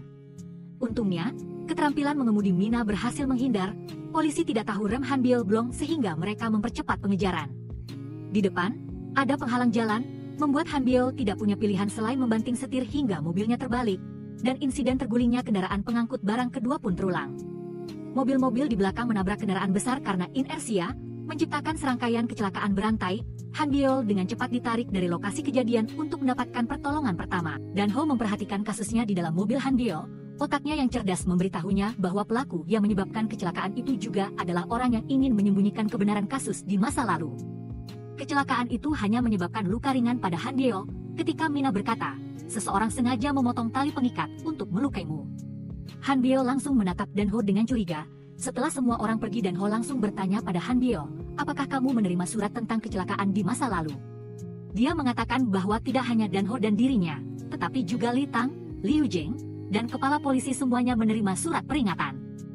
Kembali ke kantor polisi, Dan Ho baru menyadari, topi yang disebutkan oleh koki berwarna biru, baru terlihat hijau di bawah lampu jalan. Padahal topi biru itu hanya dikenakan oleh sopir muda, tetapi sekarang belum bisa terburu-buru menyimpulkan bahwa itu adalah dia. Sebelumnya juga ada banyak kasus sopir truk kontainer yang dipotong talinya tidak mengangkut barang serupa. Ketika semua disebutkan total, ada 5 sopir yang menjadi korban. Poin kesamaan para sopir adalah, semuanya mengendarai kendaraan dengan plat nomor kendaraan komersial dari sebuah perusahaan logistik.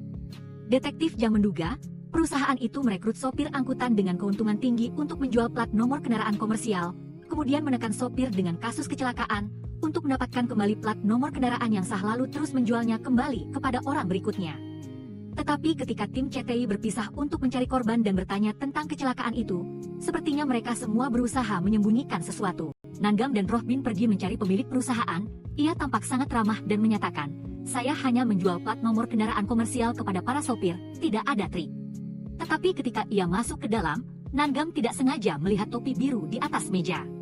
Lalu mereka berdua menempelkan telinga ke pintu besi untuk menguping dan baru tahu, sopir muda itu sedang dipaksa oleh pemiliknya untuk menandatangani kontrak tanggung jawab. Ia harus bekerja sama dengan perusahaannya untuk mengangkut barang melebihi muatan. Tetapi jika terjadi kecelakaan, ia harus menanggung tanggung jawab pribadi. Pemuda itu tidak setuju, tetapi jika tidak melakukannya, ia tidak akan punya keuntungan untuk membayar biaya rumah sakit ibunya. Rohbin menasihatinya untuk tetap tenang dan tidak menandatangani kontrak ini. Bersamaan dengan itu, korban pertama, Nam Eun, juga menceritakan, dia dan rekan-rekannya ditipu oleh perusahaan itu untuk menandatangani kontrak yang tidak adil. Ketika terjadi kecelakaan, hanya sopir yang mengeluarkan uang untuk kompensasi.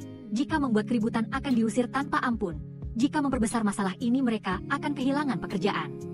Semua sopir bersama-sama mencari pengacara untuk mengajukan gugatan, tetapi kemudian serentak kalah di hadapan perusahaan, ditekan sehingga mereka putus asa dan menyerah, sehingga hanya berani diam dan terus bekerja. Kira-kira seorang sopir tua tidak tahan dengan ketidakadilan, dia membakar surat gugatan di dalam mobil dan dengan cara itu bunuh diri. Setelah diselidiki dengan cermat, tim investigasi baru menyadari bahwa sopir tua itu memiliki seorang putra yang juga seorang sopir muda. Karena ayah Rohbin juga seorang sopir truk yang sudah pensiun, ia mengenal pemuda itu. Sopir muda itu memberikan alamat tempat ayahnya dimakamkan kepada Rohbin, memintanya untuk mengunjungi ayahnya jika sesuatu terjadi padanya. Ketika Rohbin dan tim investigasi tiba di taman untuk mencari ayahnya, sopir muda itu sudah pergi. Tengah malam, ia mengemudikan truk di jalan langsung menuju perusahaan logistik, menabrak mobil pemilik perusahaan. Ia menyeret pemilik itu keluar dari mobil lalu memukulinya dengan batang besi sebagai pembalasan untuk ayahnya. Jika tidak ada Nanggam yang datang dengan sepeda motor untuk menghentikannya, pemuda itu sudah akan melakukan pembunuhan. Ia bahkan mencoba memukuli sopir tetapi berhasil dikendalikan oleh Nanggam. Pria itu akhirnya tenang setelah diborgol dan ditekan ke tanah. Saat itu, TCI juga tiba. Rong menatap pria malang itu, tidak bisa berkata-kata. Dia ditugaskan untuk menginterogasi pria itu, yang mengaku diam-diam menyebabkan kecelakaan agar polisi menyelidiki perusahaan ilegal tersebut. Tetapi karena dia tidak bisa menunggu sampai mereka ditangkap, dia ingin membunuh bosnya. Dia bahkan merekam bukti bahwa bosnya memaksanya untuk menandatangani kontrak ilegal. Namun, tidak ada polisi atau hukum yang membantunya. Pria muda itu masih sangat membenci hidup, sampai Rong menunjukkan sesuatu padanya. Percakapan terakhir pengemudi mobil dengan istri dan anak-anaknya berakhir ketika dia tewas setelah terlempar oleh batang besi dari kontainer. Sekarang, pemuda itu menyesali perbuatannya yang gegabah. Tidak lama setelah kasus kecelakaan mobil akibat balas dendam pribadi terungkap, Kapten Dung dipanggil oleh Kepala Departemen untuk mengambil alih kasus Kang. Kepala Departemen mencurigai Kapten Dung sengaja menyebabkan kecelakaan itu untuk membalas dendam atas kasus Black Hole di masa lalu. Kapten Dung memahami niat Kepala Departemen tetapi hanya diam menerima perintah. Dia membawa kasus Kang kembali untuk diberitahukan kepada rekan-rekannya. Black Hole mendengar bahwa ini adalah kasus pembunuhan, terkejut dan memperhatikan dokumen-dokumen itu. Ekspresi ini tidak luput dari perhatian Kapten Dung. Di saat yang sama, Han Geol menerobos masuk ke kantor Litang. Ia sudah terpojok dan meminta uang tutup mulut sebesar 300 juta won. Jika tidak, ia akan mengungkapkan seluruh kebenaran kasus Litang kepada polisi. Mendengar itu, amarah Litang meledak. Ia berbisik akan membunuh Han Geol seperti cara ia menyingkirkan Liu Jeng. Di waktu yang sama, wakil komisaris membawa rekaman video kepada kepala polisi yang menunjukkan Kim Sa mengikuti Liu Jeng dari lobi hotel keluar. Sangat mungkin ia adalah orang yang menyebabkan kecelakaan mobil untuk membalas dendam atas kematian putrinya. Sebenarnya, Litang tidak pernah mencoba melupakan kasus itu.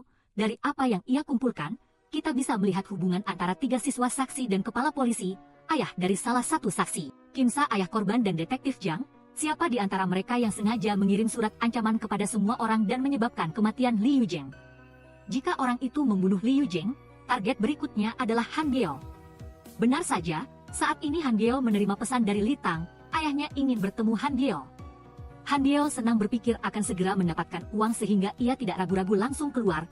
Ia dalam keadaan gembira dan tidak menyadari mobil hitam yang mengikutinya. Han Bieo naik taksi ke lokasi yang ditentukan. Begitu ia turun, sekelompok orang langsung menyerbu dan memukulinya habis-habisan.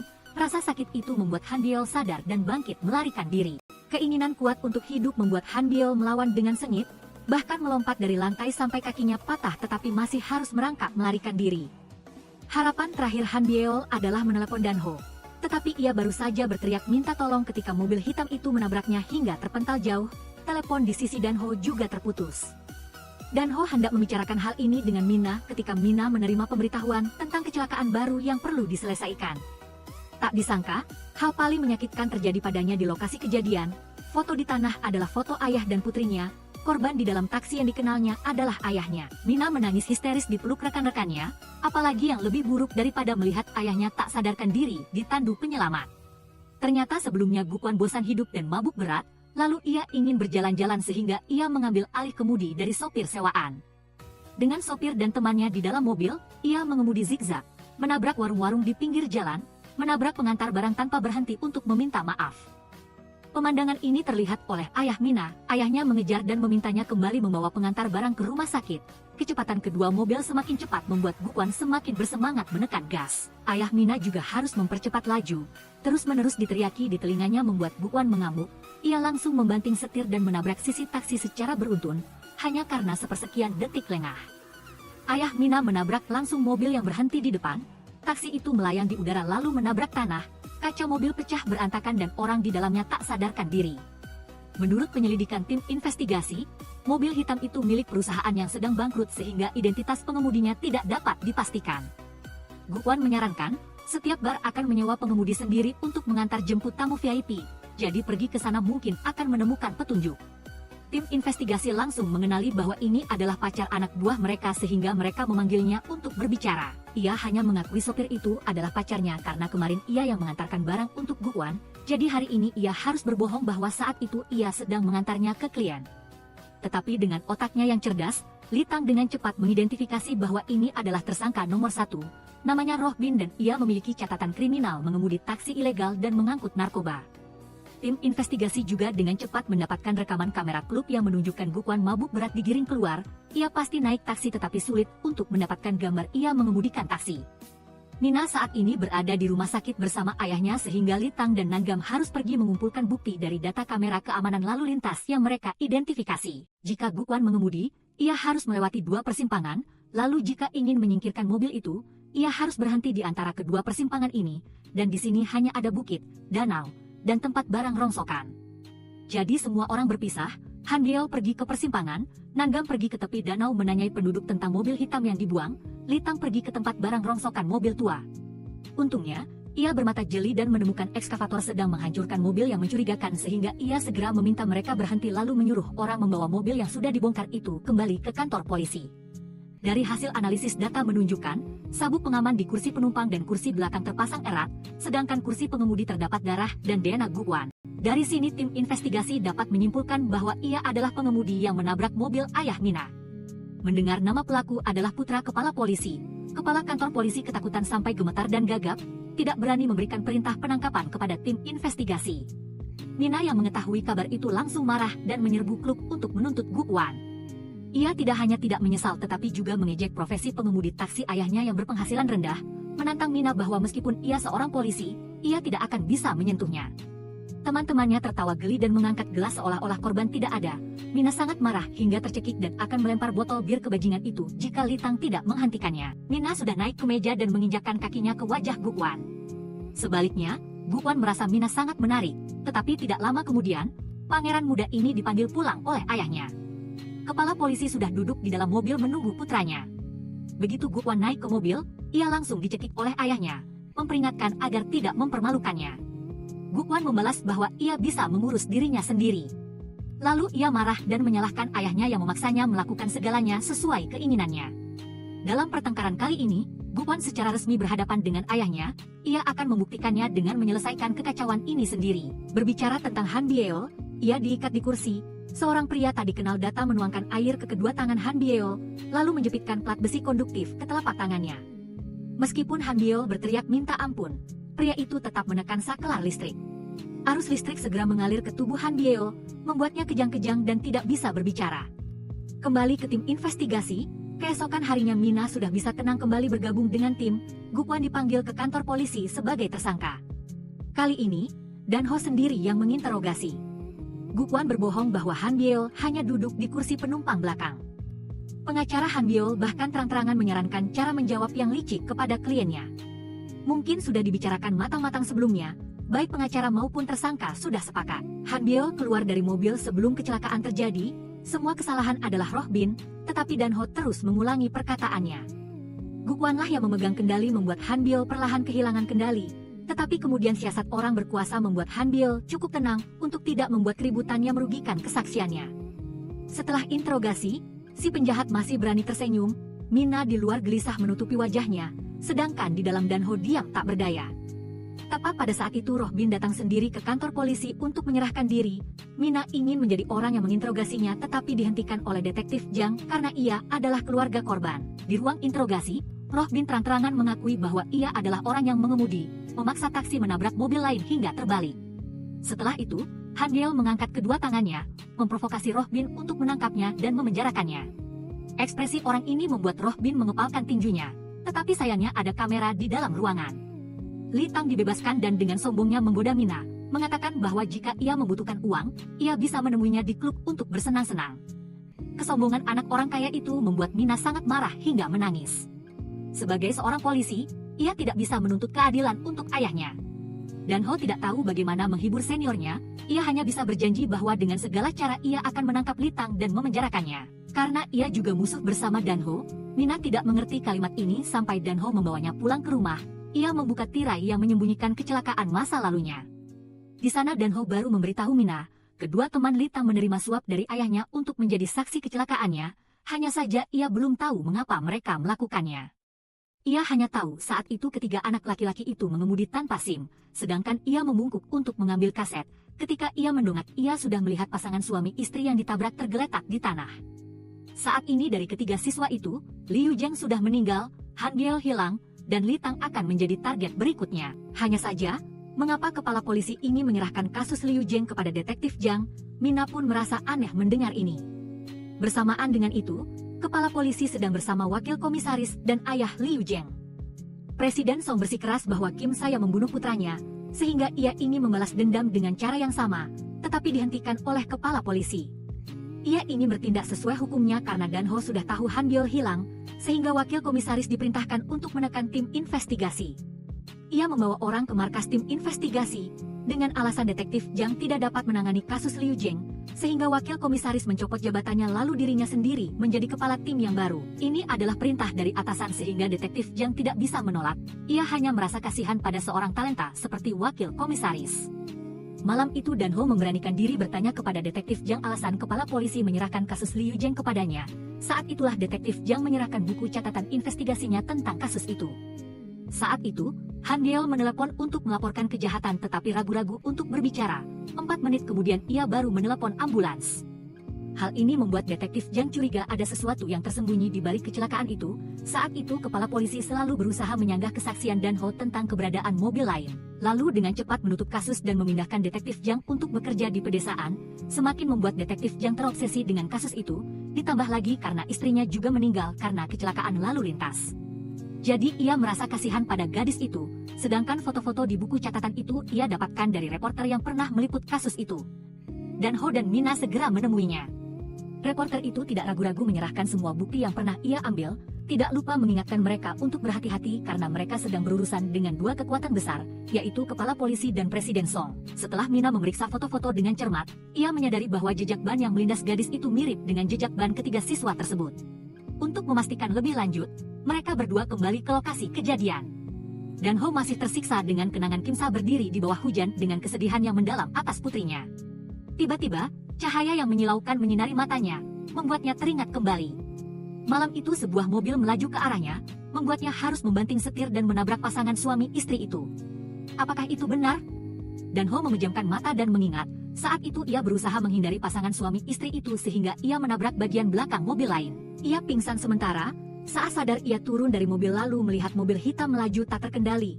Dua siswa sudah jatuh dari mobil sebelumnya, satu berteriak histeris, satu lagi muntah-muntah. Selama ini Dan Ho selalu berusaha menghindari masa lalu sehingga tidak mengingat detail ini, tetapi sekarang ia bisa memastikan yang menabrak pasangan suami istri itu adalah ketiga siswa itu.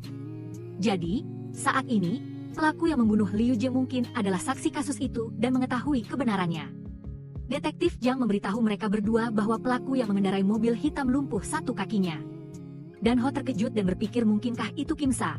Dan saat ini ia berdiri di depan detektif Zhang. Namun Dan Ho menemui orang lain, ia berada di laboratorium merakit kembali kaki palsunya. Di satu sisi, detektif Zhang baru saja bertanya kepada Kim Sa tentang keberadaan menantunya.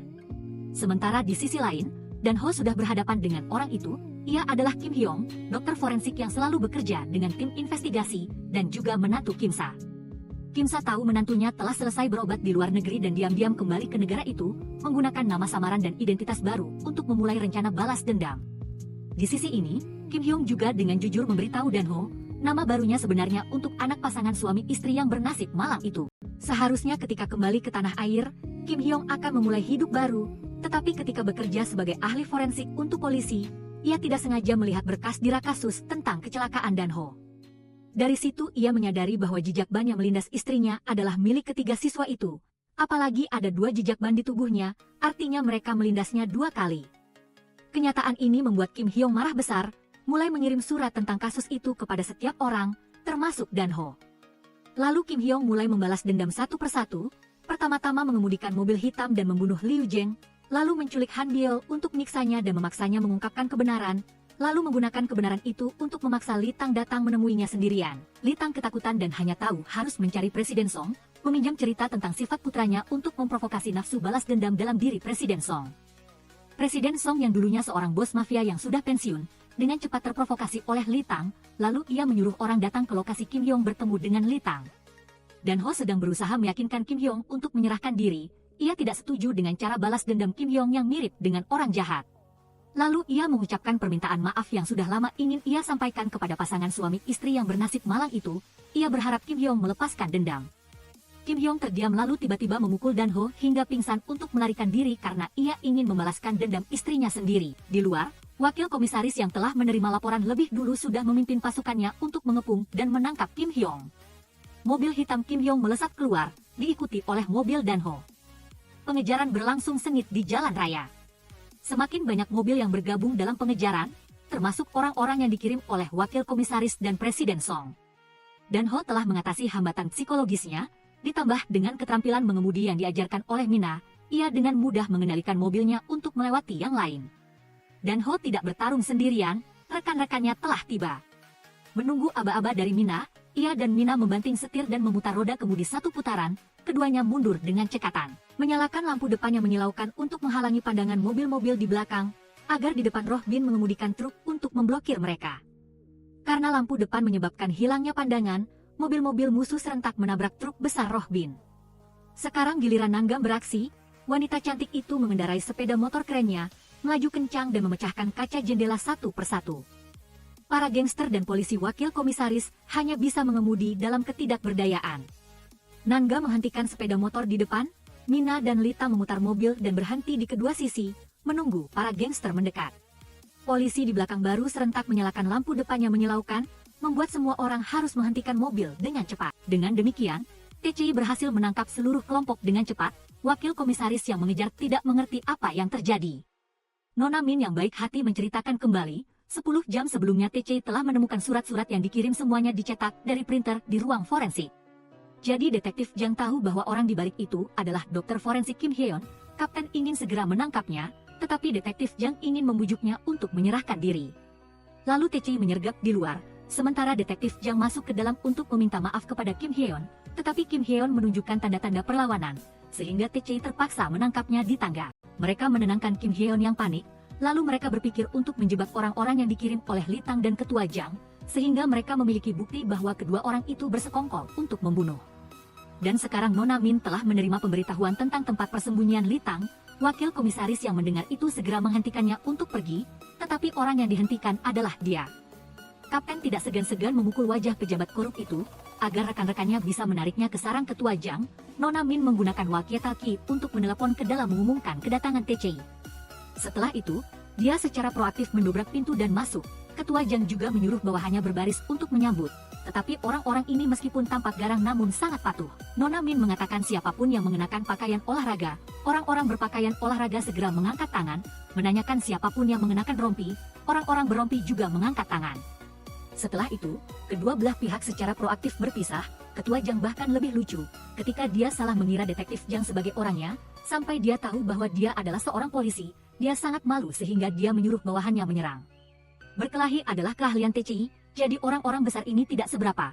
Kedua wanita cantik dengan seni bela diri yang tinggi menjatuhkan siapapun yang mereka pukul.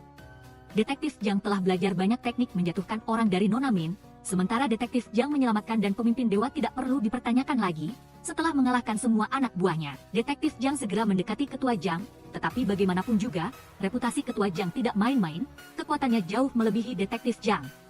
Begitu saja, ia memukuli detektif Jang hingga babak belur. Li Tang yang datang membantu pun tidak berpengaruh pada ketua Jang. Tetapi ketua Jang tidak mengerti satu hal bahwa persatuan adalah kekuatan. Meskipun terluka, detektif Jang tetap berusaha memborgol tangannya ke tangan ketua Jang. Li Tang berhasil menahan ketua Jang bersama-sama, sementara Li Tang melarikan diri melalui pintu belakang. Ia berusaha mencari mobil untuk melarikan diri ketika sebuah mobil melaju mendekat. Nona Min di dalam mobil dengan ramah mengundangnya untuk naik. Li Tang mengumpat dalam hati lalu berbalik.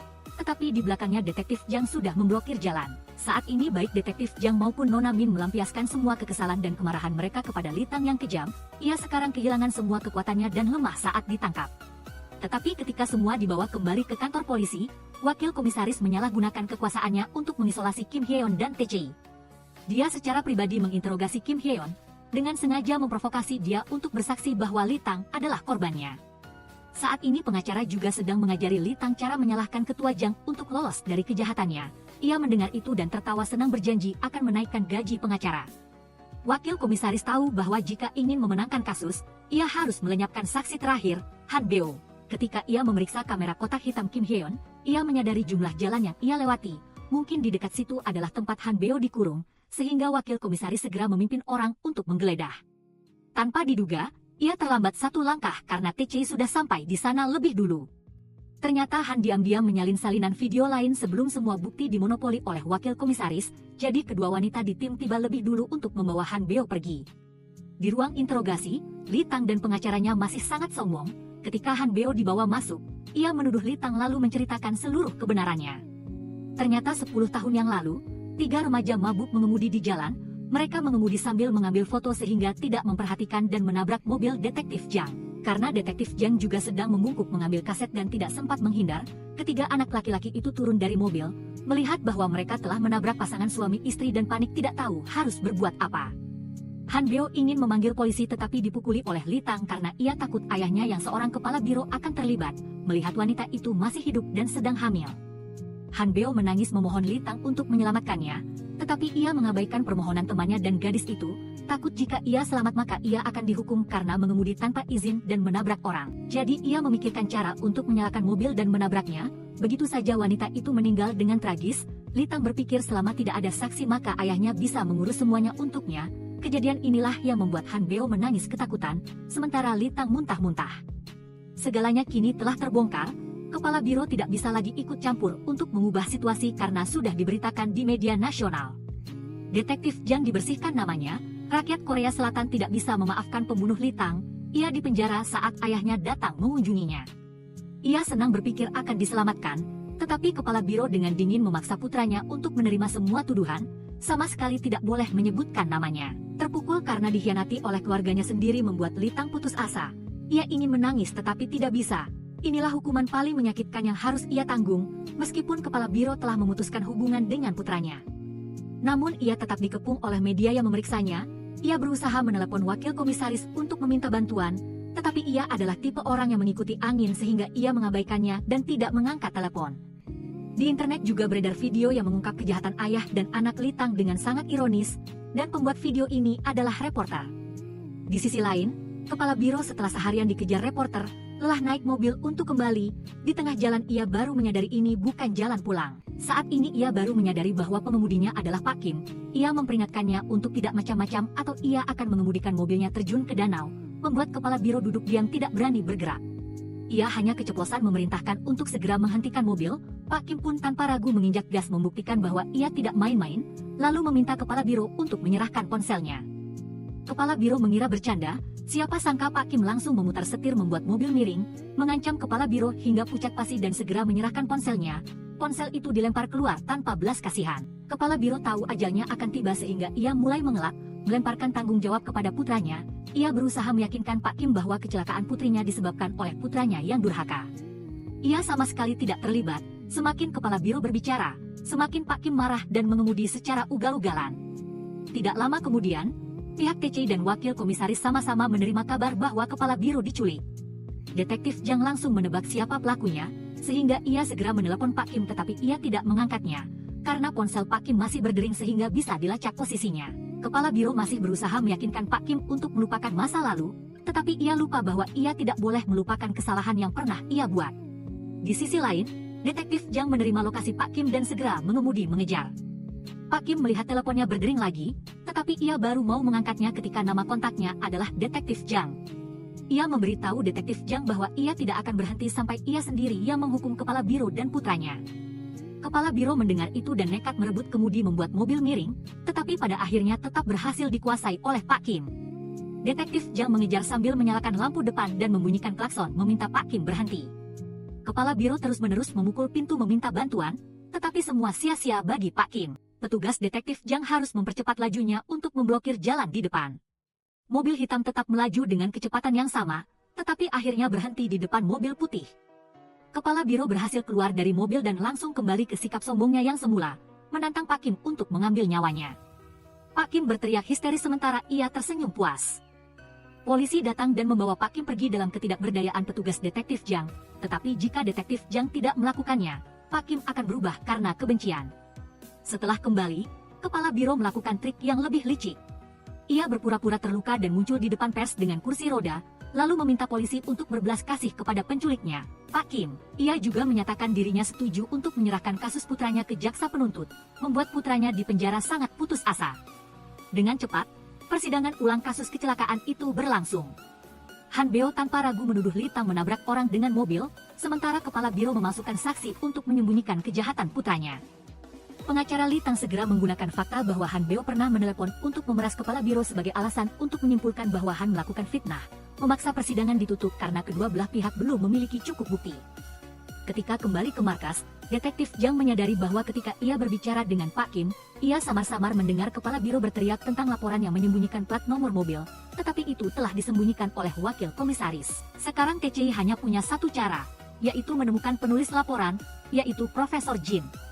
2 hari kemudian, ia kembali ke Korea dari Amerika, dan profesor itu segera disambut oleh orang-orang TCI begitu tiba di bandara. Karena sudah dibahas sebelumnya, ia setuju untuk menjadi saksi di pengadilan, tetapi di pengadilan kepala biro selangkah lebih maju. Ia sendiri yang secara terbuka mempublikasikan laporan plat nomor kendaraan, membersihkan nama Detektif Jang, dan menuduh putranya, membuat Li Tang terkejut tidak bisa berkata-kata. Sementara itu, anggota dewan heboh berdiskusi, ternyata ini adalah ide wakil komisaris, kepala biro ingin membangun citra integritas, maka sama sekali tidak boleh membela putranya. Begitu saja ia mencekik leher putranya sendiri, ditinggalkan oleh ayahnya membuat Li Tang menangis lalu menjadi gila di tempat. Setelah itu ia berdiri lesu menuduh ayahnya sendiri. Ternyata malam itu setelah menabrak wanita itu 2 kali, Li Tang dengan tenang menelepon ayahnya untuk menyelesaikannya. Meskipun ia sibuk memeluk 2 wanita cantik, ia tetap dengan cerdik memberitahu putranya cara menghindari hukuman. Kasus Detektif Jang juga diatur olehnya sendiri. Kepala biro mendengar itu lalu beralasan putranya tidak sadar sehingga berbicara omong kosong. Ia masih berpikir bisa mengendalikan situasi. Siapa sangka Profesor Jin muncul di pengadilan. Ayah Li Tang melaporkan bahwa hari itu ia sendiri yang datang mencari dan mengambil laporan darinya. Dituduh oleh putranya sendiri dan juga oleh pihak berwenang, ayah Li Tang tidak bisa lagi melarikan diri. Li Tang harus menjalani hukuman penjara atas tindakan impulsifnya, sementara ayah Li Tang disita asetnya oleh pihak inspektorat, dan ia sendiri ditahan untuk penyelidikan. Dan orang yang melakukan ini tidak lain adalah wakil komisaris, ia hanya mengikuti angin, tunduk pada yang kuat, dan ketika yang kuat tidak lagi berkuasa, maka kesetiaan pun berakhir. Namun, ayah Li Tang yang ditahan secara longgar itu tidak berbeda dengan berlibur, dengan pelayan yang membawakan makanan dan minuman. Ia mengira bisa memanipulasi hukum dengan uang, siapa sangka kali ini ia bertemu dengan seorang hakim yang tangguh. Ia dengan jelas menyatakan di pengadilan bahwa kepala biro dijatuhi hukuman 12 tahun penjara dan membayar ganti rugi 1,5 miliar won. Ia dibawa pergi tetapi masih tidak percaya telah kehilangan segalanya. Ketua Jang juga duduk di mobil tahanan tanpa berkata-kata. Dan hal yang lucu adalah setelah kasus ini, wakil komisaris segera dipromosikan ke posisi kepala biro, sekali lagi mereka berhadapan. Nona Min tidak segan-segan menyinggung kasus korupsi wakil komisaris, menyembunyikan kasus taksi tanpa izin, dan akan ada hari di mana ia akan mengungkap kasus itu sehingga penjahat akan dihukum setimpal. Wakil komisaris yang diprovokasi segera melaporkan hal-hal yang tidak berdasar kepada atasannya, menyebabkan TCI terpaksa dibubarkan, dan detektif Jang dipindahkan ke pulau terpencil. Belum lama sudah setahun berlalu, detektif Jang cukup akur dengan rekan kerja barunya dalam pekerjaan, ketika bosan ia sering curhat dengan penduduk pulau. Sementara itu, detektif Jang dan Litang masih merupakan pasangan yang tidak terpisahkan, seorang pengawas dan seorang patroli lalu lintas, sedangkan Nona Min yang menangkap penjahat masih sekeren dulu. Pada hari pertemuan rutin tim, semua orang hadir kecuali detektif Jang, sebenarnya ia sudah membawa barang bawaannya keluar dari penginapan sejak pagi.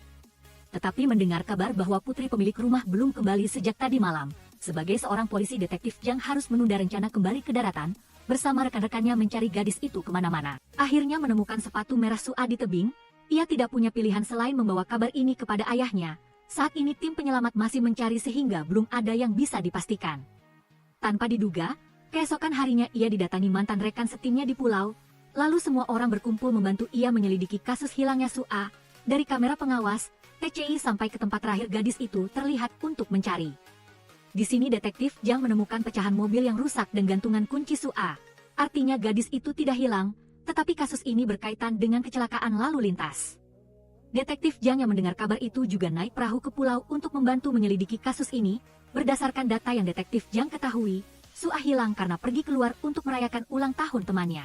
Namun, ketika ia mendatangi teman gadis itu, ia baru menyadari bahwa di sekolah Sua mengisolasi diri, tidak berteman dengan siapapun, meskipun hari sebelumnya temannya melihat Sua pergi dengan seorang pria. Ia juga tertawa dan bercanda sangat akrab dengannya saat kembali, detektif Jang membawa pecahan mobil untuk menanyai ahli di bidang mobil. Ia baru mengetahui bahwa itu adalah mobil setelon perak. Semua penduduk desa yang memiliki jenis mobil ini harus membawa mobil mereka ke polisi untuk diperiksa. Detektif Jang setelah beberapa pemeriksaan harus menggelengkan kepala karena pecahan itu tidak cocok dengan mobil manapun, tetapi kamera keamanan di tempat Sua hilang juga merekam mobil setelon perak yang pecah kacanya. Jadi tidak mungkin mobil lain. TCI berdasarkan kamera di rumah kaca penduduk, menemukan mobil setelon perak masuk ke jalan desa, sehingga mereka langsung merekonstruksi tempat kejadian untuk memperkirakan arah gerakannya. Akhirnya ditemukan berhenti di bawah jalan menuju bukit. Menurut yang diketahui polisi setempat, ini adalah bukit untuk mengubur keluarga di keturunan keluarga di desa hanya tinggal Rohbin.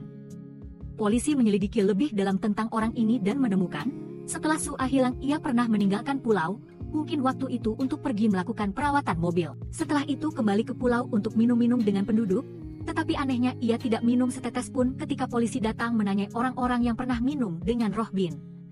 Mereka semua melindunginya dan menunjukkan kebencian terhadap ayah dan anak Sua karena mereka adalah orang asing. Datang ke pulau membuka resor mencari uang sendiri dan menikmati keuntungan tanpa bekerja sama dengan penduduk. Pada saat yang sama, detektif Jang datang memeriksa mobil Rohbin, lalu ia kembali ke kantor polisi meminta detektif Jang untuk memeriksa kode identifikasi mobilnya. Baru diketahui bahwa kedua kode ini berbeda, artinya Rohbin memiliki kaki tangan, orang itu menggantikannya membeli mobil baru lalu memasang plat nomor lama. Keesokan harinya, Nona Min dan detektif Jang memutuskan untuk pergi ke gunung keluarga Rohbin untuk mencari. Di tengah jalan mereka menemukan lengan Sua. Pada saat yang sama di kantor polisi, detektif Jang berdasarkan kamera di pelabuhan, menemukan mobil yang naik ke pulau sehari setelah Sua hilang, dan mobil itu terdaftar atas nama seorang warga, Im Jiso. Ia telah membawa mobil itu ke tempat barang rongsokan untuk dihancurkan, dan segera ia dibawa ke kantor polisi untuk dimintai keterangan. Namun ia tidak tahu apa-apa tentang mobil Rohbin. Alasan ia menghancurkan mobilnya adalah karena ia pergi ke peramal dan diberitahu bahwa mobil itu membawa sial, jadi ia menghancurkannya. Saat itu tiba-tiba kepala desa membawa Rohbin masuk. Ia menjelaskan dirinya hanya ingin bercanda sedikit dengan Nona Im, jadi ia diam-diam menukar mobil dengannya. Siapa sangka sebelum sempat bicara Nona Im sudah membawa mobilnya untuk dihancurkan. Seorang warga lain juga berdiri menjadi saksi untuk Rohbin. Kepala desa bersikeras melindunginya.